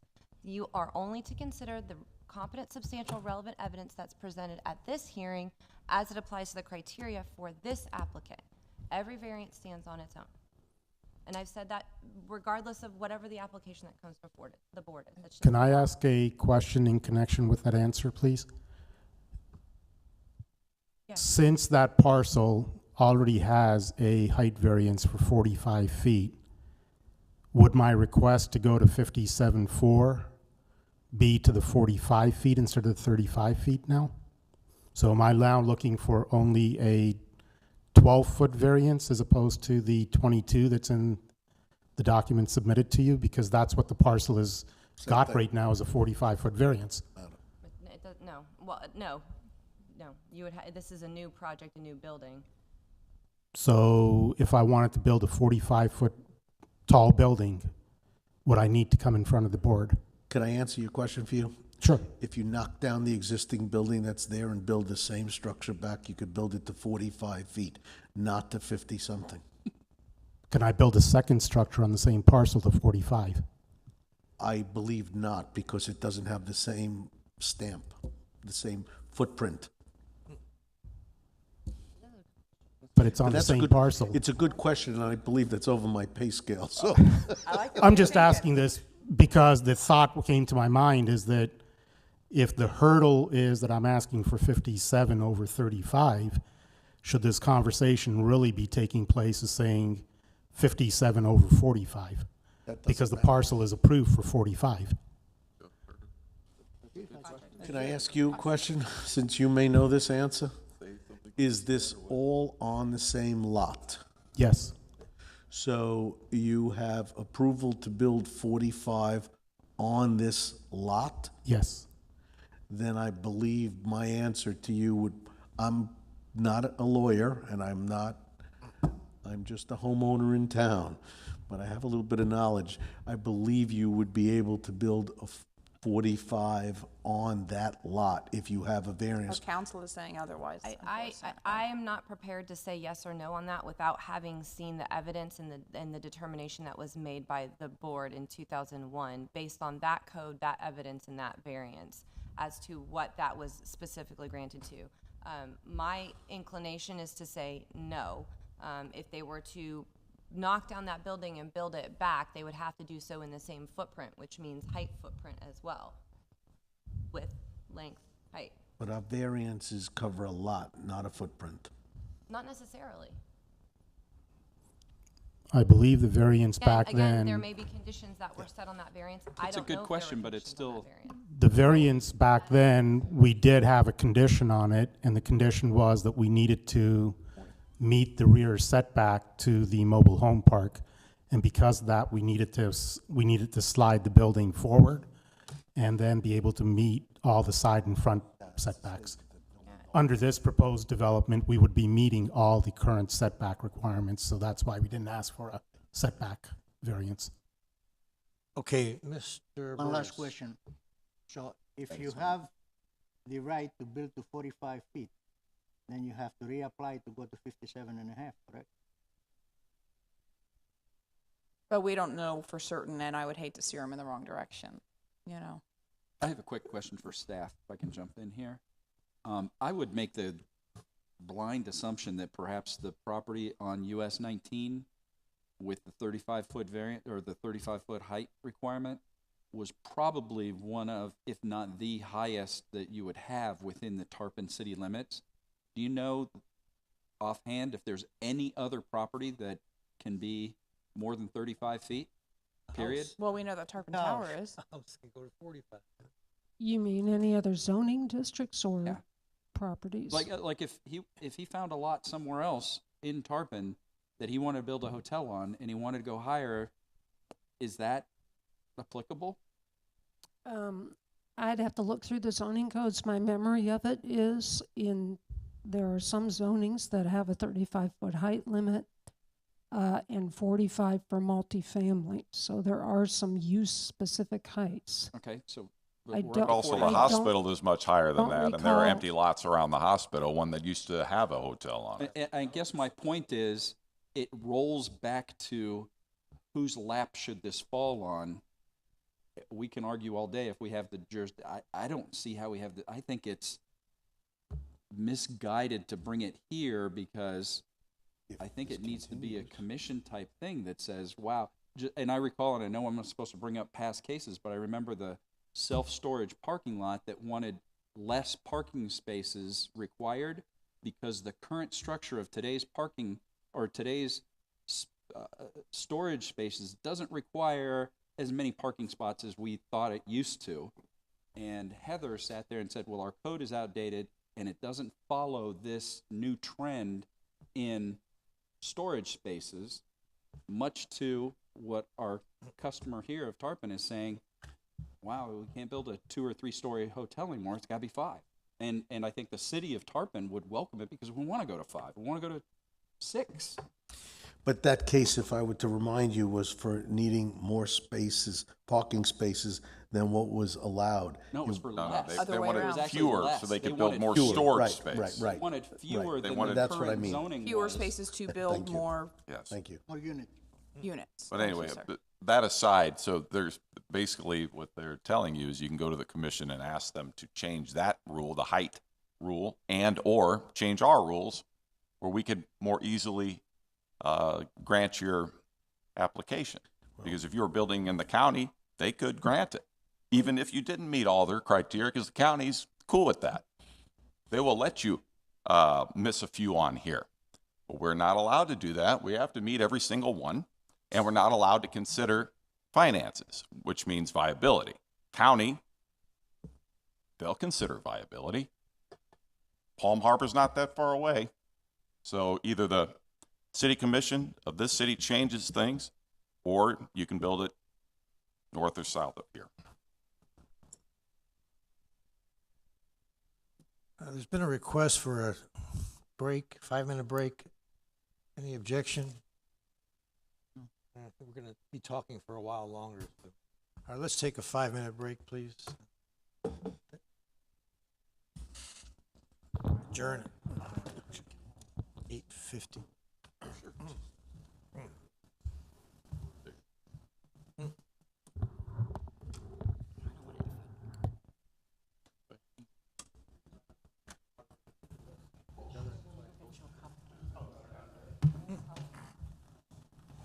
Does anybody else need water? I would love some water. Okay. Is there water in the Well, I'll get you some cups. She allowed me to pick up that 5 gallons and you turn it on.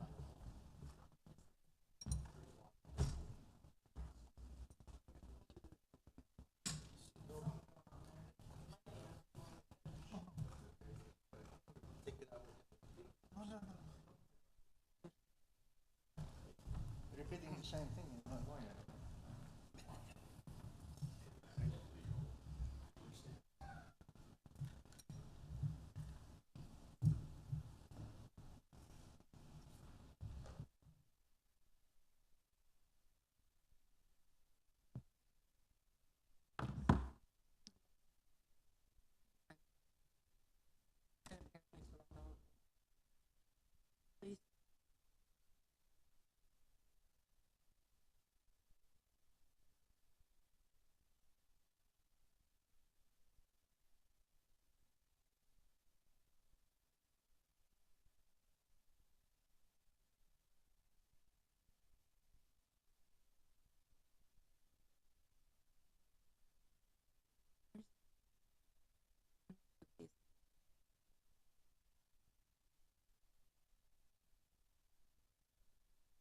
Yeah, yeah, no, not like mad. Not so.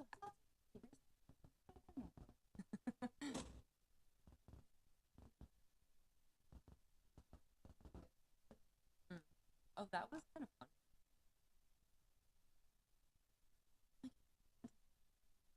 That's great. I'm good, sweetie.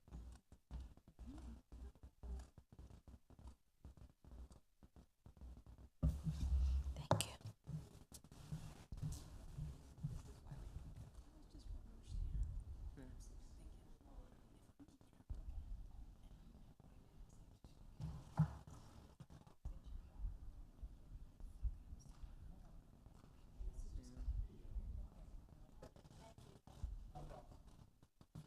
Belgium or something. No, he lives in Wesley Chapel, but like, I wonder if it'll be an investment property.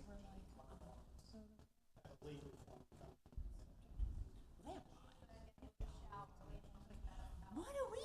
We chop liver?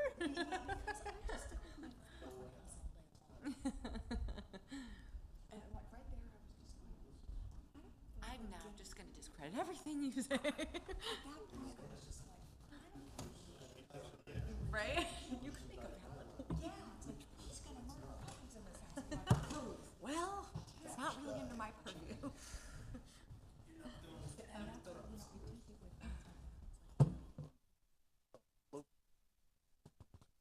I know.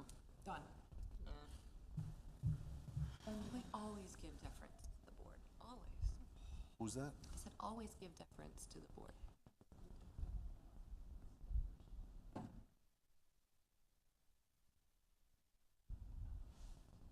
300 people that didn't want it. I was like, there's not 300 people in more than 2-mile radius. Listen. Sure, but it's off. If you're trying to call 911, it's not.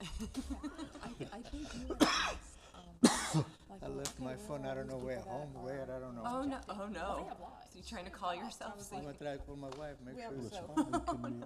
Maybe it's in the car. And yeah, at that point, I was just like, I'm done with you. I don't need any more, I'll have to take another break. We are busy, we have lives. We have lives, and I was like, I'm done. I don't. Oops. I don't. No. I'm not. I have no life.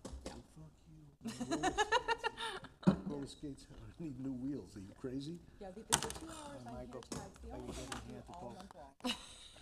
It's not gonna work. There's nobody? Okay, No, I have no signal in here. okay. Here, do you know the number? I have full signal. Ah, Welcome to use it just came up. Here you go, yeah. e-filing.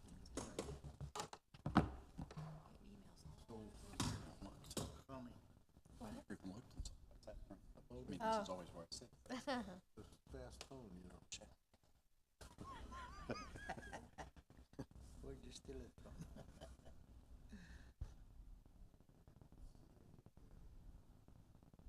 There you go. You know your number? I don't know. I only know 2 phone numbers. 3. My husband's, my own, and my work. Yeah, those are my 3. And even my work is iffy. Sometimes I have to like look at the thing and like when I'm leaving a voicemail and go, It took me forever to. Thanks, I'm only gonna need it one more time. That's fine, as much as you need. Figures like on the little Right. phone screen thing, and I even some days choreographed or meeting whenever now. I have to like. I'm gonna have to when I, call like, my make wife and have her. I pull up like on She still hasn't answered her. No, I got a hold of. 77, Oh, I got a hold of. 73. Okay. Yeah. And I still cannot remember the zip code for my work. You know, because you have to like like I'm filling out a form like an address thing. I've I'm gonna got say the my address, friend but Mark all the is address- tired I of just- doesn't want to pick it up. the That's zip okay, code thank you. completely screws me up. No, So I huh? have to look at my What- signature where? line Thank you. on that. Where But do you got through though, no? In Tarp? You got, why? And I think Yeah, the it's a only reason maybe. I know my boyfriend's cell phone number. You just and I want can to- say it. if you wanna make a is call, because there's some dial this on and- like Petco. What's your number? Where you have to put in your code. Look up so your you things. can- I mean, like there's some like I think he is Petco and Ace and Lowe's. How often do you Some- need Right, where you put some the phone are number under in. 40 his hours or number, less. Some are my number, but Okay, yeah, like that's just why. as needed. And it's a very. It could be. Honey, where you taking me out to eat after this? I need food. Oh, are we all going? You don't scare me. Yeah, Maria. Yeah. Did you see that? There's hepatitis A all over the Tampa Bay area. What's funny is because Wash your hands, people. Yes, you got through now? Right, because that's the only time people Wow. go to Taco Bell. so then they had it. I don't know. Maybe they withdrew. But it's okay, because how would you have known? Yeah, The and I'll- alcohol kills everything. It'll be fine. It'll be fine. It'll be fine. So Gotta they have a did beer have all the already. data. Like, oh, it was like this date range. No, I'm good. I'm fine. Oh yeah, that we were there. I really don't need That to was- drink yeah. more. It would have been more out of nervousness. And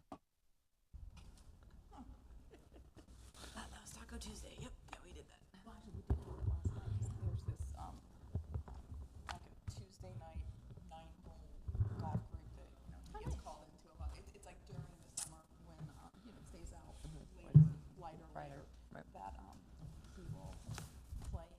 So of course I know whenever he's out golfing. What?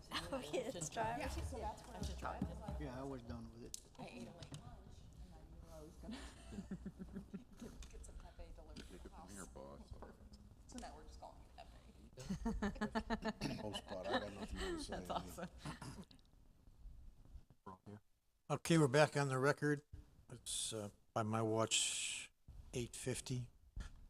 Mr. Patel, do you want to continue with any discussion items from your perspective? I mean, the only other thing that I can possibly add to this thing is just a follow-up to my other comment that this is just the first step. We intend to make sure that all the other requirements are met.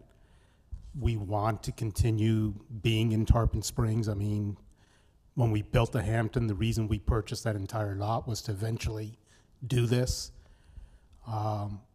And we're trying to work through the development agreement process, that if there's any concerns here, that we can get this variance subject to that development agreement, making sure we address everything to the satisfaction, then, that would be our intent. I mean, our intent is to try to be good neighbors. Okay, appreciate that. Let me ask some questions of staff. How long will the internal process be to get this project approved? Several months, probably? To get it approved, depending from when the applicant submits all the From now, necessary he has to paper- submit everything, and there's a development agreement. There's, The development agreement is a negotiation process, so depending on how the negotiations go, that time frame could be anywhere from 30 days to 60 days to more than that. The development approval process, is generally a 90 to 120-day process, depending on and 90 during, days for okay. use by right. okay, thank you. So usually. during that time period, an ordinance change can be effected, a zoning change to allow this if the variance is denied, that there is time available to allow the 5-story hotel to be permitted as of right? The zoning criteria would have to be in place. If there were a zoning change initiated, it would have to be in place for the project to be approved with the change. So it would have to come first. Okay. They could be considered simultaneously. There's a lot of precedent for that, right? Tracking both the zoning change and the development approval, I would think. I think you're assuming that the commission wants to change not the zoning, but wants to change the height requirement in that district. Yeah, that And wouldn't they wouldn't take- be able to do it specific to this parcel. You can't.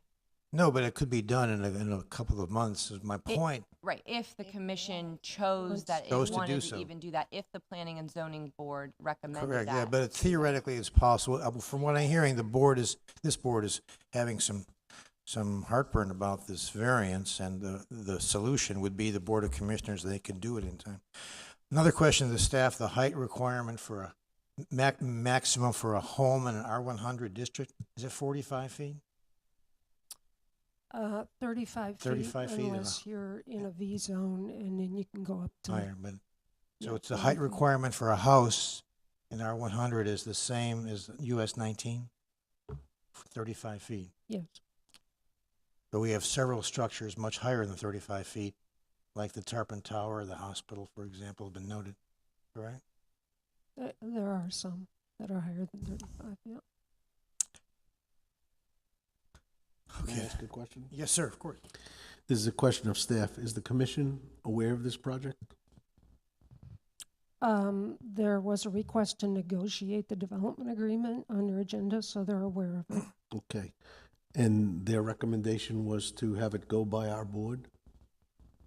That wasn't a recommendation. There is no, the only avenue for getting a height higher than 35 feet is to come before this board, so, But they had to know that we couldn't even begin to agree to it when we can't change the criteria, and they had to know that it was going to be unacceptable. I was at that meeting. The only thing that was asked of them was to approve the authorization for the city manager and the planning department to negotiate a development agreement. That was it. There was no other discussion. There was nothing else. To So negotiate. if we were to vote to postpone this to next month, could the commission change our rules so that we could approve it Okay. within a month or 2 months? First on that, it's not up to this board if you want to continue it. It's up to the applicant if they want to continue it. So it's their right if they would like to continue it. Well, that's Second- what I'm proposing, that if we could continue it and then they could change the rules so that we could approve it, so that we can consider viability. Second, this board has already been before the commission as individuals, and there was a special exception, a special meeting as a board with the Board of Commissioners, and the board chose not to do anything. That's because they didn't get it, and now they will. Now they'll see that viability needs to be That is considered. not an option at this time. The applicant It's an has option. the right to. Of course it's an option. What do you mean? How could it not be an option? Because here's the He thing. can say that he wants to postpone this to another down. time. It's one at He a time. can, Let's go. correct. And then he can approach the city with, hey, you might want to let them consider viability on projects because that might make sense for viable projects And then- instead of ones that are going to fail. So let's allow us to consider viability, and then we can pass this at either next month or the month after that. And I might remind you, that's only one criteria.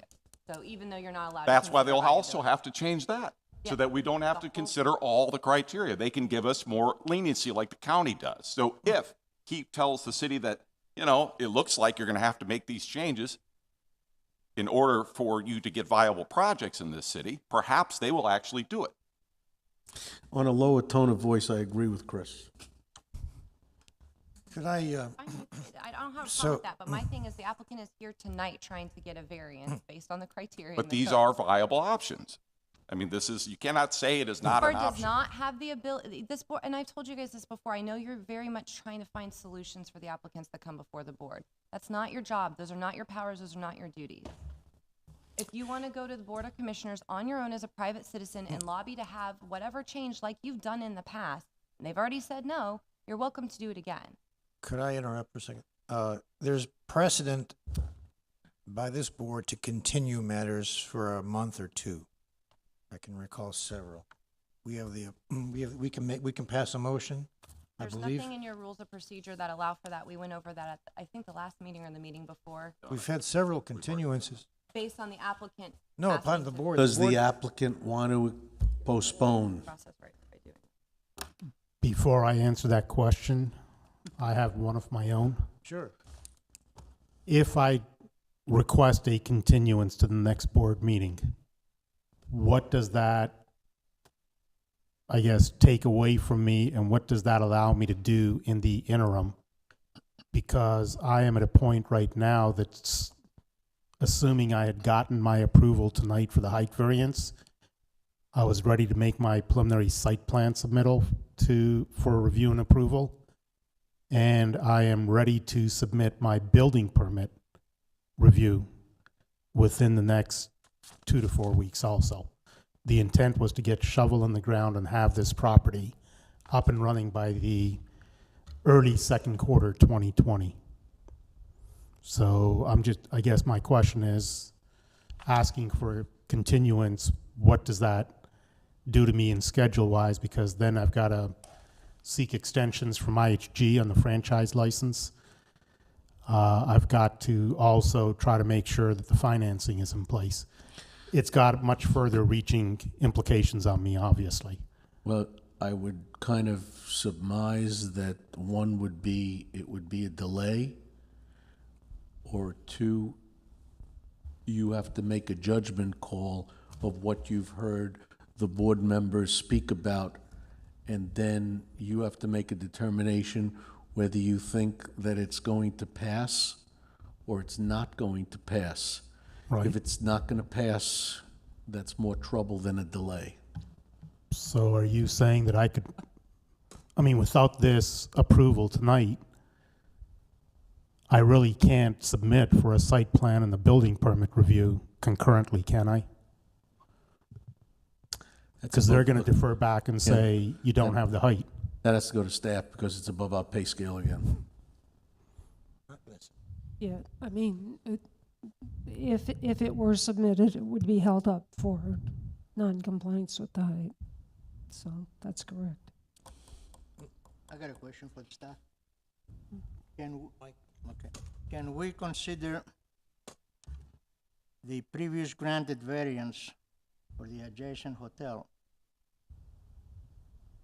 as a point where this board decided on, and that gives us the right to decide on this one accordingly? As we discussed, you cannot consider specific past variances. Yeah, but What the staff has presented as special circumstances, I think there was a discussion about whether this was self-created.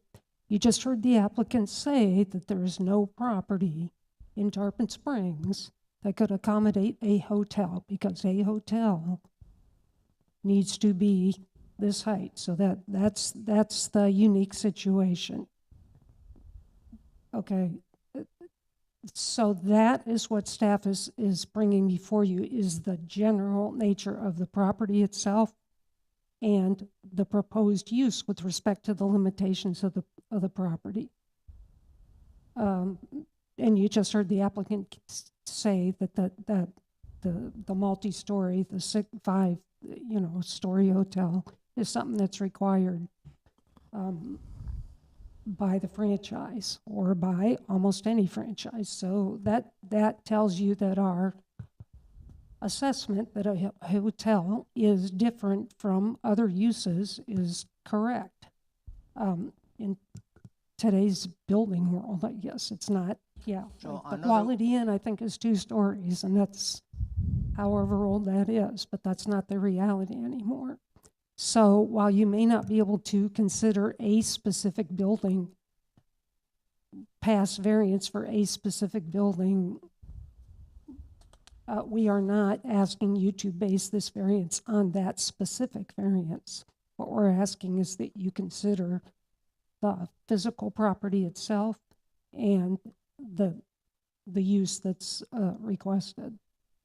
Okay, there's an unwritten law in this city that we do not authorize sidewalks on both sides of the street. We only authorize them on the one side.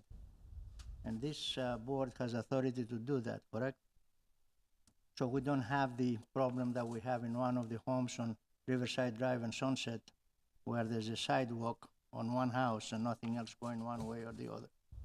So the board has the authority to do that, correct?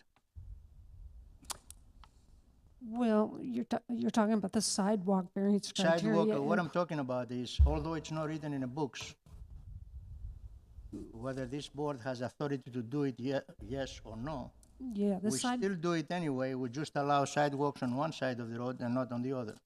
yeah, the sidewalk waiver criteria is a little bit different, but you are allowed to If look we at apply- sidewalks in the neighborhood in that case. If we apply that thinking of the authority of this board, why can't this board decide on the height tonight and we object whether the commission is gonna do it or anybody else is gonna do it, since that's a project that's good for the city? Oh, okay, I'm going to stop you there. There are powers and duties that are enumerated within the Tarpon City Code that the Board of Commissioners, the legislative body of this city, has put forth that allow this board to do certain things. Your example of the sidewalk criteria, that's different criteria than just from normal variance criteria.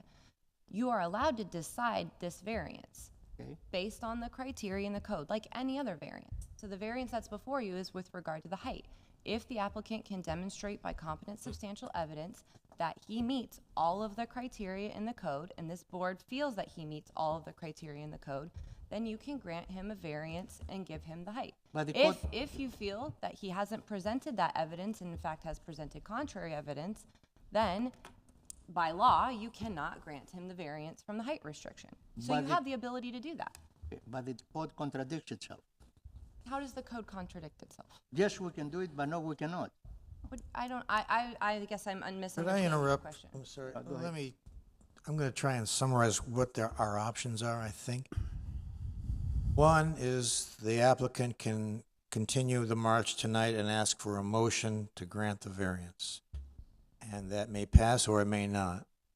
If no one makes the motion, then the applicant can defer it for 30 days. Somebody has to make a motion. Somebody will have to make a motion to defer it for 30 days for the city commissioners to take some action amending the code. No. This board cannot compel any. No, I'm not any asking for citizen that. I'm cannot not asking compel. for that. I'm So saying, I guess what we need to could make. I finish, please? Yes. So if the motion is to defer for 30 days for our next board meeting, during which time the city staff or whatever takes some action if they want to, then we come back and see what action has been taken. Is that a possibility? If the applicant wants to. Yeah. Okay. You understand what I'm saying, sir? You can continue. You can say, all right, let's vote. See if there's a motion. Raise the flag and see who salutes. If you get 3 votes, you got your variance. But there's some dispute about that, and I don't know how it's going to vote, how the result's going to be. And it's going to cost you just a few $100s to reapply for another variance in a couple of months if you want to do that. That's the downside, is all. Mr. Chairman, Yes, sir. if he comes back in a month with your proposal and the commission doesn't do anything, okay, if he comes back in a month with your proposal and the commission doesn't do anything, what guarantee he has that it's gonna pass? None. None. Right. Unless he presents, and that's the thing. If this evidence that was presented tonight is enough for a majority of the board to say it meets the criteria, then, and I think the chairman, when he spoke and said, we don't know how the vote's gonna flesh out, so he has no guarantees one way or the other. So he's back to the same position he's in tonight. Unless he gets the city to make some changes, of course, and then he has a chance. The cart is not the horse. Let's We vote. ready for a motion? Yes. I think we need to hear from members of the public, at least for the record. Okay, for the record, anyone in the audience wish to be heard on this item? Yes, I Seeing none? Did the applicant want to make a motion as far as, Do you want to make a decision as to what you want to do now with those 2 options? Continue, because we gave him options and we didn't hear what he had to say. or just ask for a continuance for a month or 2? The one option that I heard was to try to defer for 30 days. I guess my question is gonna be is if I need to go to the county commissioners, or not the county, the city commissioners, to try to enable you, this board, to be able to make a decision one way or the other, or to relax some of the criteria to allow you to be able to consider other components, what is the likelihood that that's going to happen in the next 30 days? Because like I said, I'm at a point right now to where I've got significant monies expended and I'm getting ready to submit. Speak just for myself. He hasn't finished the sentence. I think we all want this project. I think it's a great addition for Tarpon Springs, and we're happy to see it. We're tied up, as we all said, by our regulations. If it were me, if the city commission passes a motion authorizing the staff to start the process to amend the height requirements, that would be enough for me to vote a certain way. So even if the height requirement wasn't approved officially, but they said that they would. That's how I would vote, I would think. I can't bind myself, but that probably is some evidence that the city commission wants this to be done.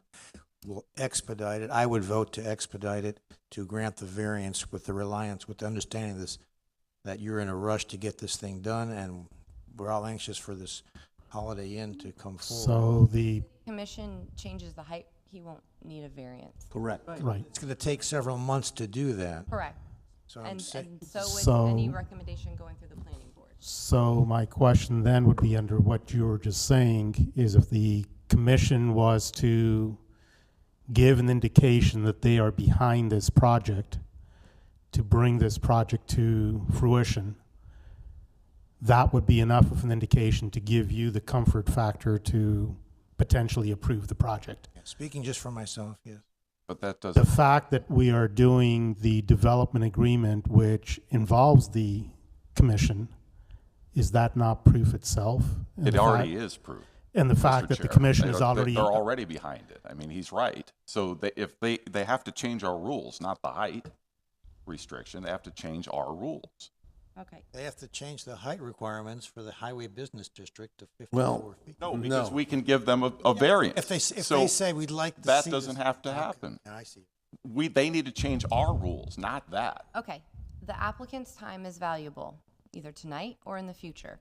The applicant has the ability, and this board cannot advise you what to do one way or the other. That is not their job, that is not their responsibility.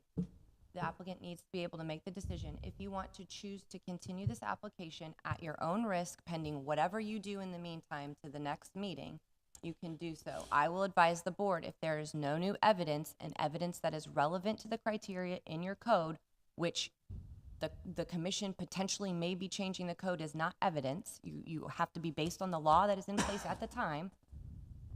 If there is no new evidence that is going to support the criteria in the code, then this board should not grant the variance. Again, I don't know if you think that the evidence that was presented tonight supports it or doesn't support it. With that being said, you do so at your own risk. So you need to make that decision. This board cannot recommend, or they may tell you what they think might happen, but there's no guarantee. I was just trying to understand. That's all I was trying to do before I made my final decision. Right. The other option, and they've given you a lot of things that I would suggest that if you go that route, well, I'm not going to say that. I do so The at my other own option, risk. yeah, the other option is that you just let the board decide, and the chips fall where they may, because you may get the same result in the future. All true.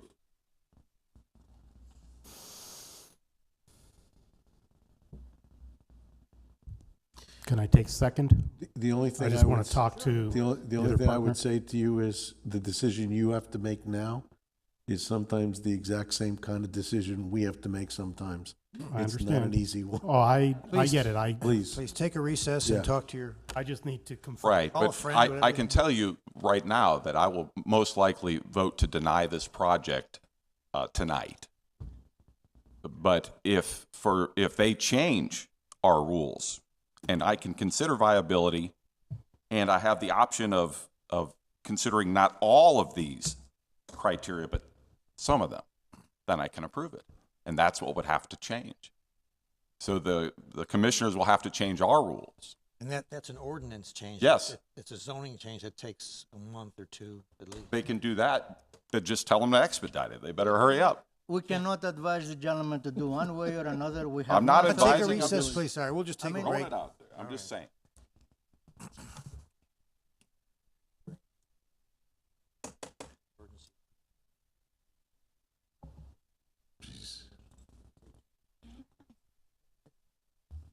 You take our.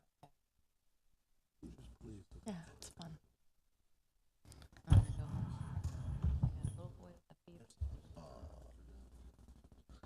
That's heartbreaking. There's nothing that breaks my that and getting an injection in a kid. Those things. are just- videos that you see online.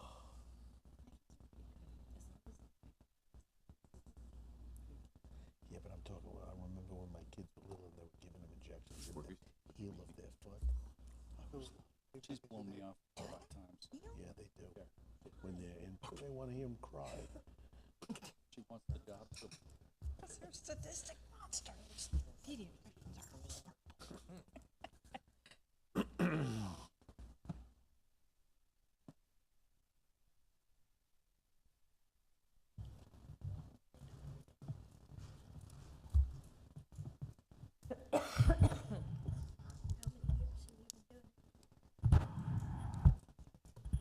After talking to one of the other owners, I think at this point, in the interest of time, we're going to go ahead and request that the board take a vote. Thank you. All right, the public hearing is closed. You ready for a motion? Motion to deny. Second. Motion by Mr. Hrabowski, second by Mr. Eisner to deny the variance. Discussion? I don't know what's to discuss. Our hands are tied. It's just, It does not meet all the criteria. And we do not have the license to stray from that. It mentions viability many times. We're not able to consider viability, as crazy as that sounds. I guess I would also think that part of our angst here, a little bit at least, is that this came through kind of with flying colors from staff saying approval. And I think, as Mr. Eisner pointed out in multiple ways, rather quickly, it was kind of shot holes in some of the I don't know what to say, the steps needed to comply. the findings of fact. The findings of fact were lacking by staff. So I think that's a little bit of our angst that, they were ready to approve it, and we were quickly forced with seeing that the findings of facts weren't really applicable. Per our rules, I can explain my vote after the motion. I think I might say something depending on how the motion vote goes. But if we're ready for a roll call, please, then Ms. Ms. Yellis? Turner? No. Wait. No to the denial. So, yeah, so, okay. So you're approving it. Yes, the motion is to deny. Are you in So if favor? you say yes on the motion. I'm going you're against going- what y'all are saying. Okay. Yes, so see, I finally got it right. Yay. Mr. Eisner? Wait, Hold on. Jackie, again? No. She wants to You approve want it. the variance? Wants to approve the variance. Yeah. Okay, all right. Gotcha. Mr. Eisner? No, but my no is with the no for the variance. So you would say So, yes. yes. So you're saying yes. yes to the motion. Well, normally when Burris. One's I'm her gonna blame it on motion. you. Okay, so we have disapprove, approve A no vote. is to deny the variance. Mr. Burris? I'm saying A yes. No vote is to I approve. understand. A yes Okay, vote we- is we to got it deny the understood. variance. A no vote is to grant the variance. You Mr. seconded it. Burris? All right, your vote is yes on the motion to deny. Correct. Okay, got that so far? Mr. Burris? No. Mr. Hrabowski? Yes. Mr. Elliott? Buddy.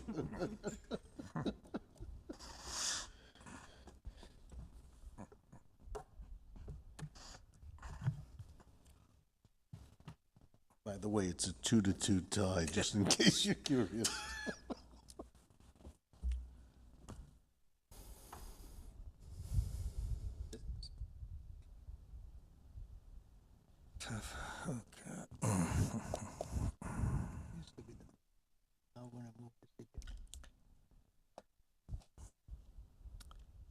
I'm going to vote yes on the motion to deny. So, 3-2 vote to deny the variance.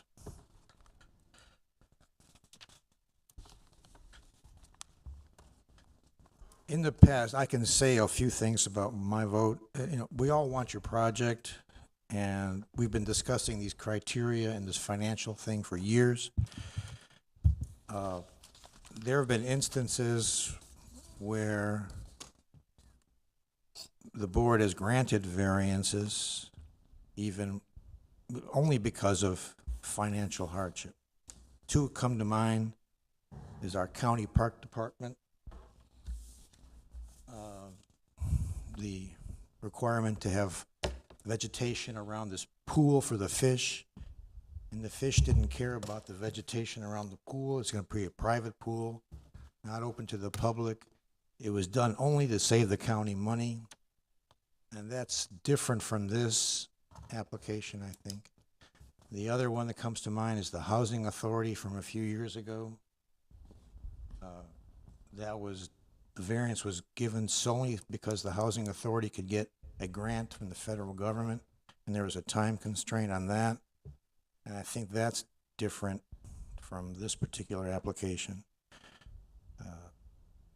I would hope that the city would, and the city commission, as soon as practicable, would take some action to change the ordinance that we have to deal with to allow us to grant this variance. The ordinance states, let me just read it. In determining whether to grant a variance, the board shall not consider any evidence that is based upon conditions, including financial or health conditions, which are personal to the applicant. That's staring us in the face. Okay, we can't consider financial consideration. We did in those two that I mentioned, but that's a little different, or a lot different than what we have right now. And this is strictly for financial gain, for viability, as it's said 4 or 5 times in the staff report.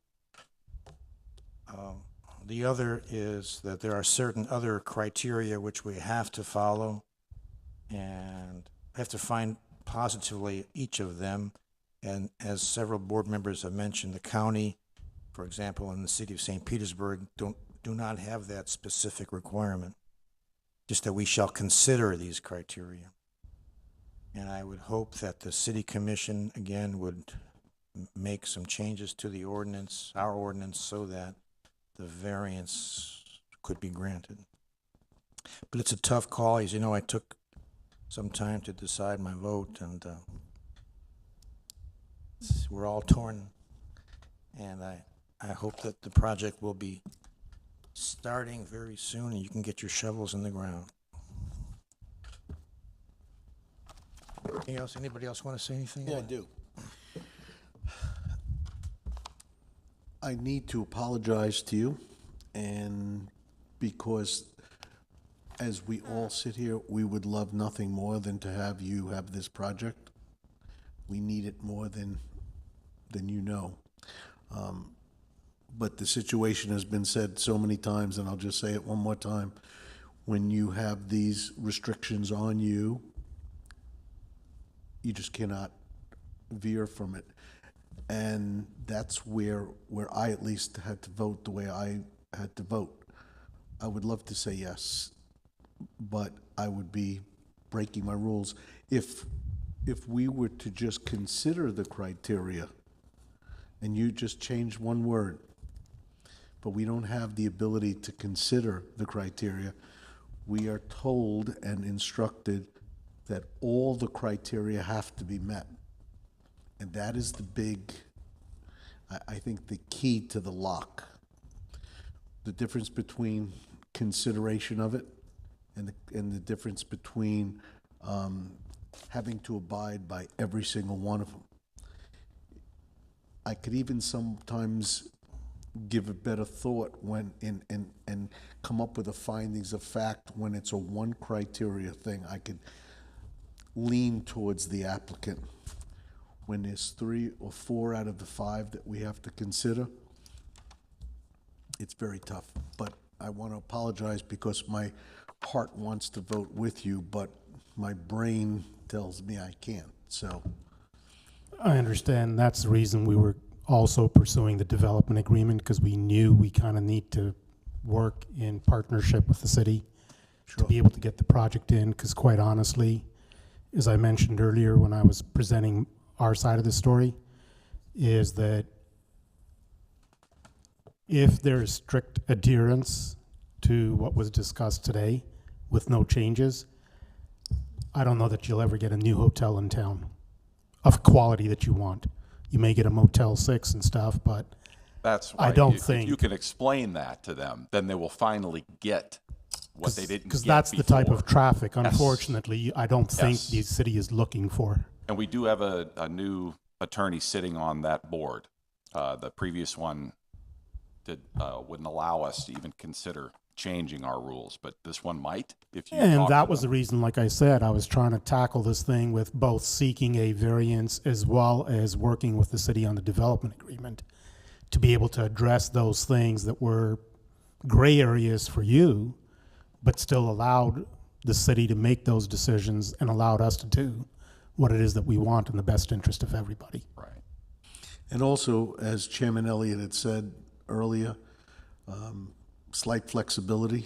We've been trying to, just for exact what your variance was about. And I don't like using words like we got shot down, but we did get shot down. So regardless of what we've brought up or, you know, the for instances that we have or the types of variances that come before the board, the answer that comes back is you have to make tough decisions. And you may not have to like them. Some of the comments is commissioners make decisions they don't like. So I understand. It makes it so hard for us to sit here, at least for me, and because I'll tell you something, I would have loved to see your facility be built. Appreciate that.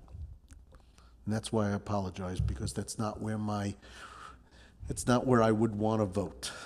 It's where I had to vote. So, Oh, my work's cut out to try to find a way to get it done. yes, it is. I'm sure you could do it. I hope. Because one of the things that was brought up, I believe, by you, Chairman, when you said one was because of a time constraint. I have a time constraint with the franchise. They are saying that I have so much time, just like the variance would have said. I had to get it built within 2 years or the permit's approved. The franchise agreement has the same type of requirement, and we've already had to ask for one extension because we were trying to get certain county density issues reconciled and things as part of the development agreement. So I don't know how the franchise is going to feel about that, but that's the time constraint that I'm going to be pressed up against now, depending on how long the city process takes. Just so you know, I have sat in enough board commission meetings, and I've watched enough proposals on the board of the one thing that would make Dodecanese more viable and all of the other things. And the number one thing that we're missing in this town is what you just proposed to this board. So believe me, I know very well how much damage it is to the city and to you to vote against it. Right. So I just hope you understand how we feel. I do. Like I said, I need to try to find a solution now that is going to meet your folks' requirement, meet the franchise requirement, and then ultimately, as a private developer, I have to consider financial viability and move on from there. So it's... That's exactly what we can't consider. And I know that's But the there difference. was, in addition to the financial, I thought we had presented other cases and bases to be able to give you that little bit to allow you to approve it with the knowledge that we were also working with the city for the development agreement that would ultimately Could I, pull the entire thing together. just pursuing that, as I said before, I would think if you can get this on the city commission agenda in the next 2 or 4 weeks, and they pass a motion to start something, and I would be happy to speak as a private citizen and urge that these changes be made to our ordinance at that meeting of the city commission, and they did something, take some action, then I would say the month after that, we can come back to this board, and our vote might be, I can't promise anything, be changing if the city commission took some action. And I'd be happy to be at that same meeting. I may ask all of you to be at that meeting, Oh, yes. honestly. Yes, You can't do that because we can't be there as a board. We have to be there as individual. Yeah, as Understand. individual Right. citizens, Oh, okay. we all show up and support him, but Sure. again, Be happy to support your project. As an individual. as an individual, not as a board. Right. We know the technicalities. I am just here to legally advise the board. I'm always the bad guy, so. I didn't say anything The bad. nature of the I just beast. know technicalities. All right, can we, Anybody else want to have a little mantra or something? Thank you for your patience and your all right, investment in our city. all Thank right, you. so then, next is our approval of minutes of last month. Thank you, Motion to sir. approve? Discussion? Did you get a second? Second? I'll Do we need a second. second? All right, second. All in favor, aye? Aye. Next up is staff comments. Just wanted to bring up a question, and you guys can let us know anytime. Just want to confirm on paper packets that everybody still wants a paper packet for each meeting. So, we're kind of asking our other boards too. Some people are kind of steering away from paper packets. I can look into if there's any issues with you bringing in a laptop if you wanted to and do what Erica does, which is, and then you could zoom in on plans or whatever. That's just something I wanted to bring up, as maybe some people do want to transition, and you can let me know if you do not want a paper packet in the Save a future. tree, don't print me one. Don't? Don't print me one. Okay, that's Yeah, fine. if we're allowed to bring in a device to view that, then I'm absolutely in favor of no more paper becoming, yeah. Okay, I need paper. okay. For me, I would at least like the staff report. You do a great job on the staff reports. I mark them up. Okay. The other backup, the surveys, usually, I look at them and the property. Right. I tax think you appraisal. do need access to be able to view a plan. Let me rephrase. Yeah, the surveys is, I really don't need. What I need is mostly the findings of fact, the criteria, yes, because I write on each one of them, and I don't particularly want to write on my computer. So Right, okay. that's what I use it for, to give myself notes of what I'm going to agree or disagree on. So that's why I need that. That's where I look at it on my screen, and then I do similar to you, and then I print out, which is why the packet might be this thick, and I come in with this. I selectively print which pages I know I want to look at, scribble on, and those are the only pages I print. That's just my system. Okay, great, thanks. So I don't need That's it. great if we could save paper. Okay, board, John wants to say something. yeah, board comments. Mr. Glenn.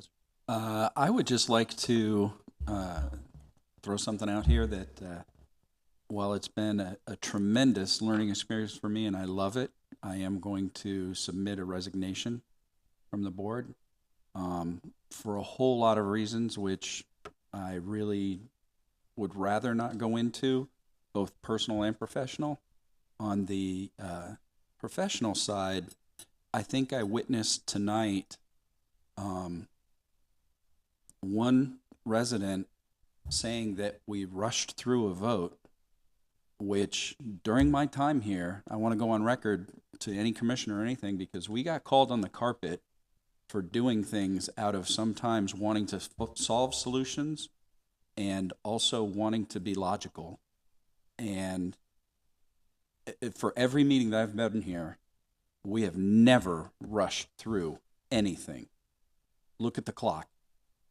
Up to and including this meeting where we spent a lot of time, it was pretty obvious to me that, and although other people voted differently, that's their prerogative, we spent a lot of time trying to solve someone else's problem. It wasn't our problem. And that's a shame because as a board, we were called out on the carpet for trying to solve problems and trying to help Tarpon and trying to be logical and trying to make sense of things when, as Erica has mentioned, and I've tried to take to heart, it's not our job. And that's a portion of why I'm resigning. It's not all of it. It's nowhere near all of it. But I watched it tonight and I did feel the frustration. And at some point, I would love to perhaps be considered for the board again. Can't be right now, but I don't know what that process is. I don't know if it can happen in a year or two. Or I may in a couple of years want to be associated with a legislative type position because there are changes that need to be made. And as a quasi-judicial versus legislative, there's some problems. And I just wanted to go on record saying that. And I appreciate every single person here and the staff for everything they've done because we take this real seriously. I know that because I've witnessed it. And when the commission brought us in to kind of, and I'll say it, slap our hands, that was completely unwarranted based on a lot of things that were in that letter saying that we were playing favorites and we were, there was all kinds of stuff in there, and I don't want to rehash that. Couldn't be further from the truth from each and every individual who really cares about Tarpon and making it better and following the rules. So, thank you all. Thank you, John. Been a great deal of good service for the board. Been several years. Wish you could have voted more often, but Yeah. All that, and I only voted like 5 times. Your comments have been much appreciated Oh, by yes, me. your I'm sure comments everybody. are very enlightening. Thank you for everything that you've done. Sir, you will be missed, and I always appreciate your thoughtful, rational, well thought out feedback, even when you know you're not in a voting capacity, such as tonight. You have been our voice of reason on many times, so you will be sorely missed. Thank you. Hope you come back quick. You could join our TV audience. Oh, I'll be around. I might leave when you start talking. I've got a few comments. Bear with me for a few minutes. Our rules of procedure, I looked at them and they were last adopted in the prior millennium. It's been 21 years, and the code requires us to adopt rules of procedure, and I would like each of us next month to come back with any ideas you might have to improve the rules. Things like laptops or the it kind of bothered me tonight that we were talking about the merits of the application and the applicant hadn't even been heard yet. And the rules seem to state that we hear from the staff, then we cross-examine or question the staff, and then we hear from the applicant. And I'd like to have us talk about that and hear from legal counsel if that's appropriate or not. Sometimes I go straight to the applicant, or the board says it's okay, but maybe we should look at that again. Can I answer that one? Of course. Thank you. I think that came about tonight because, at least for me, I was in a little bit of a shock that staff agreed to that approval. Yeah, but you were kind of voting before you even heard the applicant. You gotta hear I both wasn't sides. voting. I was trying to find out from staff, myself, why they would approve that. And you hadn't heard the applicant. Maybe he had good reason.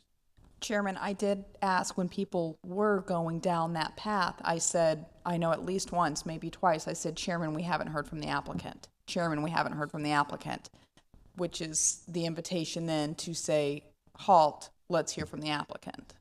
Yeah, even I said that. Before we go too much further, I'd like to hear, so, but the rules state we question the staff before we go to the applicant. I'd like to look at that again, so next month. The placards, the yellow placard signs, that's coming up a lot.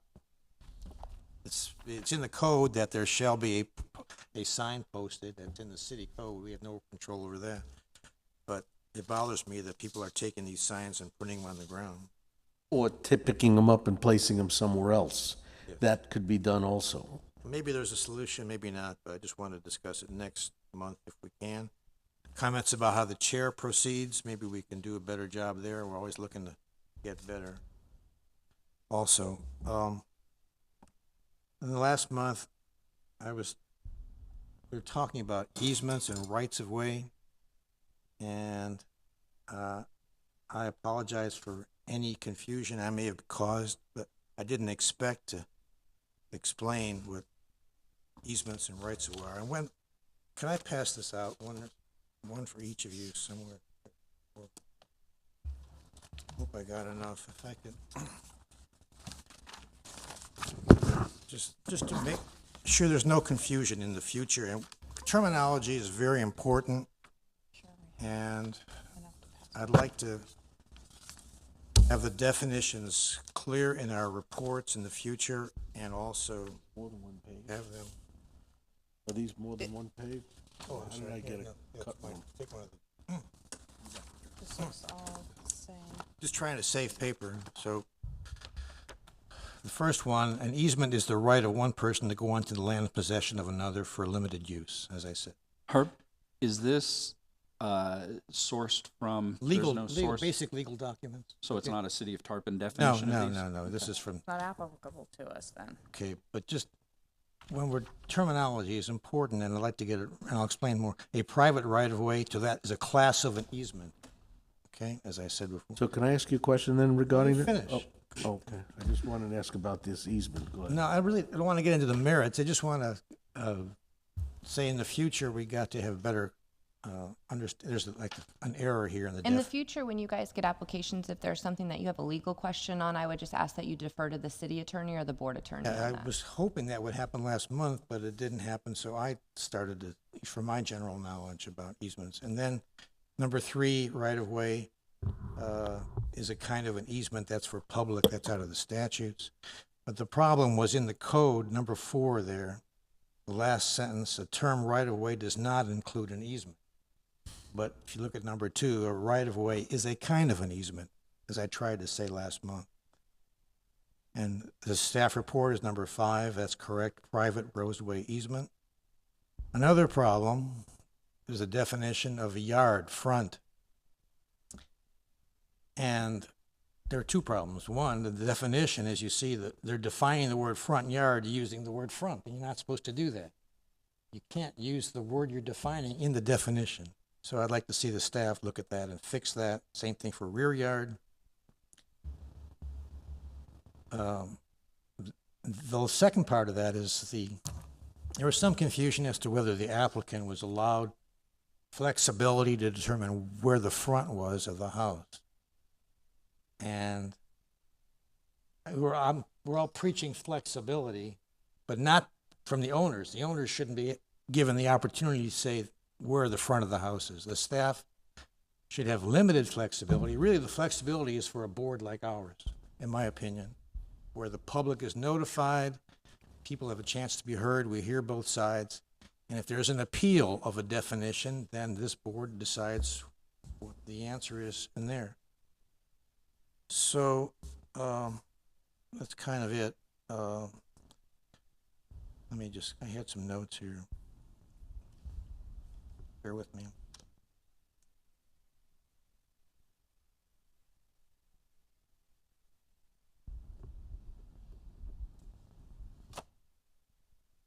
There was a question of me from Joanne about criteria, and we talked a little bit about it today. I didn't go into it last month about the 2 years or the last 3 years we've been talking about flexibility in the criteria. And to have gone into the last month really wasn't pertinent, so I wanted to, now you get a better idea of where we have these 5 criteria, and the board has been hamstrung by having to find all 5 of these criteria when some jurisdictions, like the county, do not have to do that from what we found out. What was different last month was that even the staff agreed that the 50-foot criteria was excessive.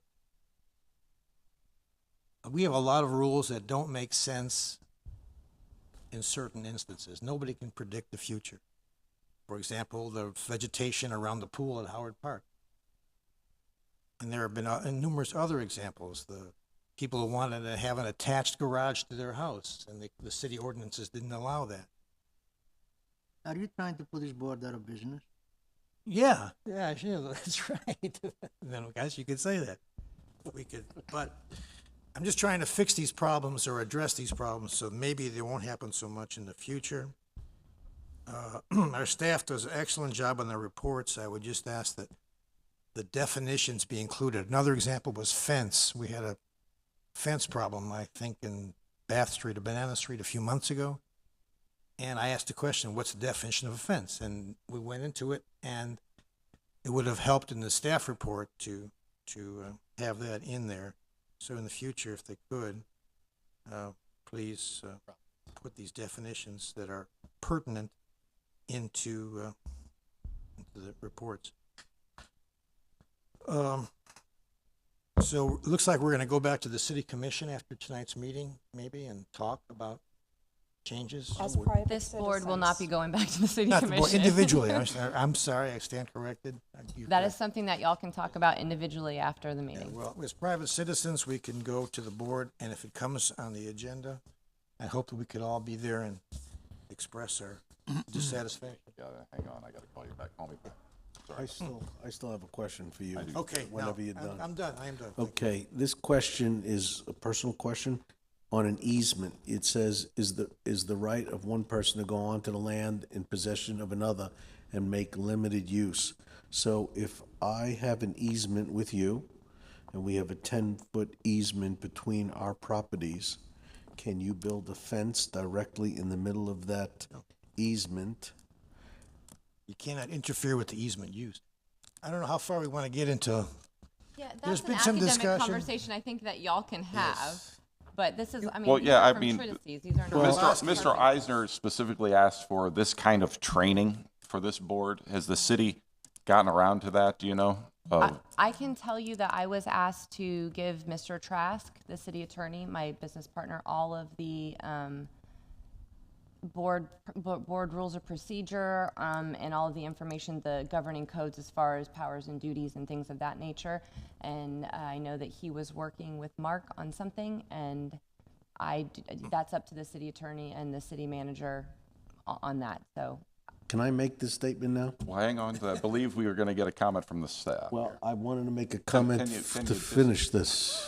Can you let her talk? We do have this situation come up often. I asked that question for personal reasons, but at the same time, we do have people always asking about fences on easements. So I was not only asking for my own clarification, but the clarification of people on this board to know. It was just a simple question. Can we build a fence on it? I got the answer. In the easement? In the easement. You cannot interfere with another's reasonable use of the easement. Well, that was my question. You can't So put bricks in there. You can paint it, maybe. You could put a bridge over it, but you get the idea? I Or a do. water line easement, you can't dig a ditch and break the water line. Right. Well, like a utility easement, you can't put a fence there to stop the other side from coming in. If So- it's a shared We're easement. getting way Mr. off the Eisner, subject. would you be amenable to allowing the city staff to respond to whether or not we're going to get a training? Only if I get the You can same talk right answer I'm afterwards. getting now, yes. Did you want to? Just to answer your question, we issue fence permits over easements all the time. It depends on the purpose of the easement. right? So if it's a utility easement and we put a fence over it, the city can bust the fence down if they had to in an emergency and get into, if it's a city easement. So, yeah, it depends on the purpose of the easement. See, you could have But- said that. That makes sense. That's, Thank you. But if it's a solar easement. okay. But aside now, from that- two more things. The training on, what you're talking about is, I guess, training on aspects of the code itself. Yes. And that is something, I will tell you, we have not developed something like that yet, and I will certainly bring that back to Heather. The other thing is, we are hopefully soon going to embark on beginning to update the entire land development code. As you guys know, and girls know from this, there's a lot of outdated stuff. There's a lot of work that needs to be done with this code. It's going to be a big project, probably 1.5 to 2-year project. We have the RFQ out now for a consultant to do that, among other things. So that will be coming, and we will certainly be having workshops, things for that, and letting you all know how, what those meetings and workshops and input opportunities would be, so you can get some of this. But I will certainly ask Heather about training specific to codes maybe that you deal with often, I guess is what you're looking Yes. for, Yeah, that would be rather great. than just the whole We've book. we've only asked for that for, I think, the last 1.5 to 2 years, and Okay. we wound up getting a video to go to, which was the same entrance Yeah. video that we got when we first.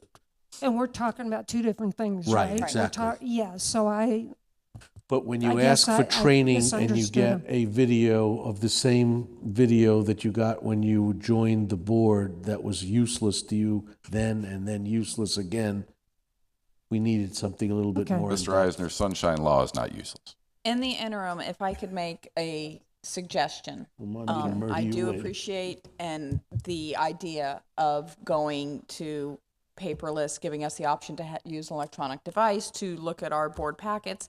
In addition, which brings up the point that our chairman has brought up, oftentimes we are asking either attorney or staff, what does the code say? What is the definition of this? We want to hear and see that.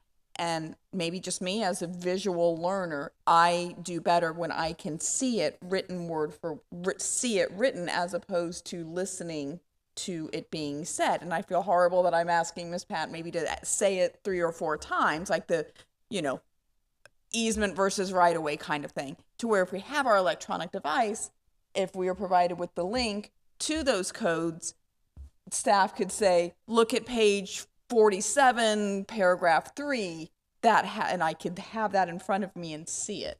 Does that make sense for y'all? Or have it on the paperwork.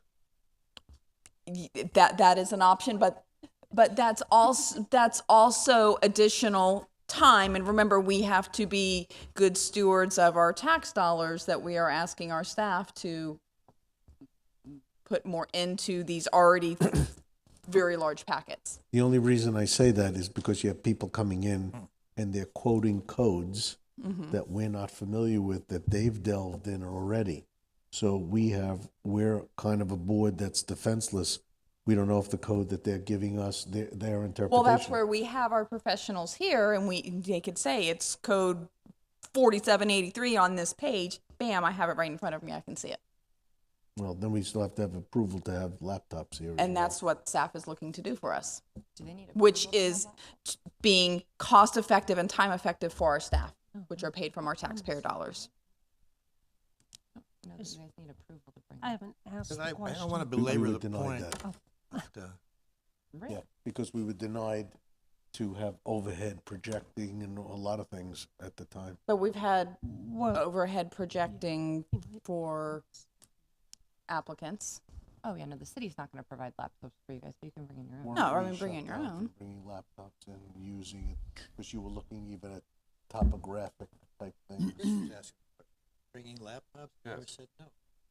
Well, that we were not allowed to access something outside, as if we were bringing in testimony. Right. Right, you can't do your own research on it because you, as you sit on this board, you are only to be considering the evidence that's presented to you from the applicant. Because remember, the applicant is the one that has the burden of proof. But if I'm looking at my packet on a screen versus a piece of paper, it, you know. Right. I'm not No, bringing in I outside agree with you. things. That Yeah. I believe we should have that ability. Yeah.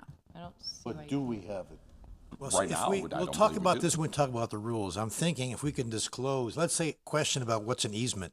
So someone Googles easement and says, hey, this is what an easement is. But we're not Googling. Your legal counsel Right. could look up the definition in the code Well, because a if people are treatise is not going to if explain there's it. confusion, if the judge in a trial says, is it all right with opposing parties if I look at this definition or something? The judge can do that. And while I understand that you guys sit in judgment, you're not judges. So I don't, from a legal perspective and your rules of procedure don't bar you guys from bringing in laptops. Just doing extra research and things is apart from what the applicant is presenting. Yeah, we just have two tabs up. One's the codes, one's the packet. Bam. Could I get back to this procedure in the rules of procedure as far as the order of the hearing? Is it okay with everybody if once the staff makes their report, then we go immediately to the applicant and not question the staff? Or no? Is that all right? All you have to do is say, no questions from the staff. Can we have and there would be no questions from the staff, no? Of the staff. Of the staff. You have the authority Well, to it's do up that to as the, the chair. I'm just saying, I'd like to see that the applicant speak before we cross-examine everybody and ask questions. So then just bring the act. I want to do it as a board and not stick, not. Yeah, I'm fine with that. Yeah, I don't care All right. either way. Okay. Legal counsel, you're okay with that? I don't care, you're the chair. You do Well, I the, want to do you what's do right. the I order think of the what's right presentation is, of evidence. no, I've got rules of procedure and it's kind of unclear, but I'd like to do that. Just go directly to the I applicant. think that's appropriate. Okay. And what about if we had a laptop connected to an overhead that anyone can access to view the property on Google Earth? I think it's up to the applicant. Ms. Terrapini had it last time, and it was up on the screen. So Well, she had her own slideshow right. presentation. Again, the applicant is the one providing testimony, or evidence. Well, we'll talk about that when we discuss Bring in the procedures. evidence. Okay. It doesn't go into. Anything else? Thank you for your attention, patience. It's now 9:55. Meeting's adjourned. Yay. I have to go since I don't have a life. Since you what? Since I don't have a life. I must go back to my non-life. Yes. Where you wallow and do nothing. Yes, I will see. Well, at least. Now you're first. Oh, gosh, I was gonna say. And you get to, You're and you get to vote, you get to vote 4 times in the next 2 years. All my kitties' pictures smiling out on my photo. Company? I'm more concerned that John didn't like sitting with me. She wants to see the. I didn't say anything. Staying on. That would be My wife and I cool. are gonna keep her for extra period of time. That's gotta be super rewarding. I just wanted to back up. Because you know what? I appreciate it. John, do you need my phone? Yes, please. I've got somebody hounding me too, so I understand. Can you recycle these? Staff and the clerk. But you can just send it to staff if you'd like. Okay. Time for a drink? Sure. How late are they open? Don't they close at 10? Oh, here. You want to hear? Could have, but I just took off the computer. Oh, they weren't aware that you're not pushover? Oh, no, it's what you want to call with my Google number or do you want to call with my cell phone? Hey, just, I don't know if you've been in contact or if she's been in contact with us. Oh, it says stolen. Send her a text. The other thing. It's your house.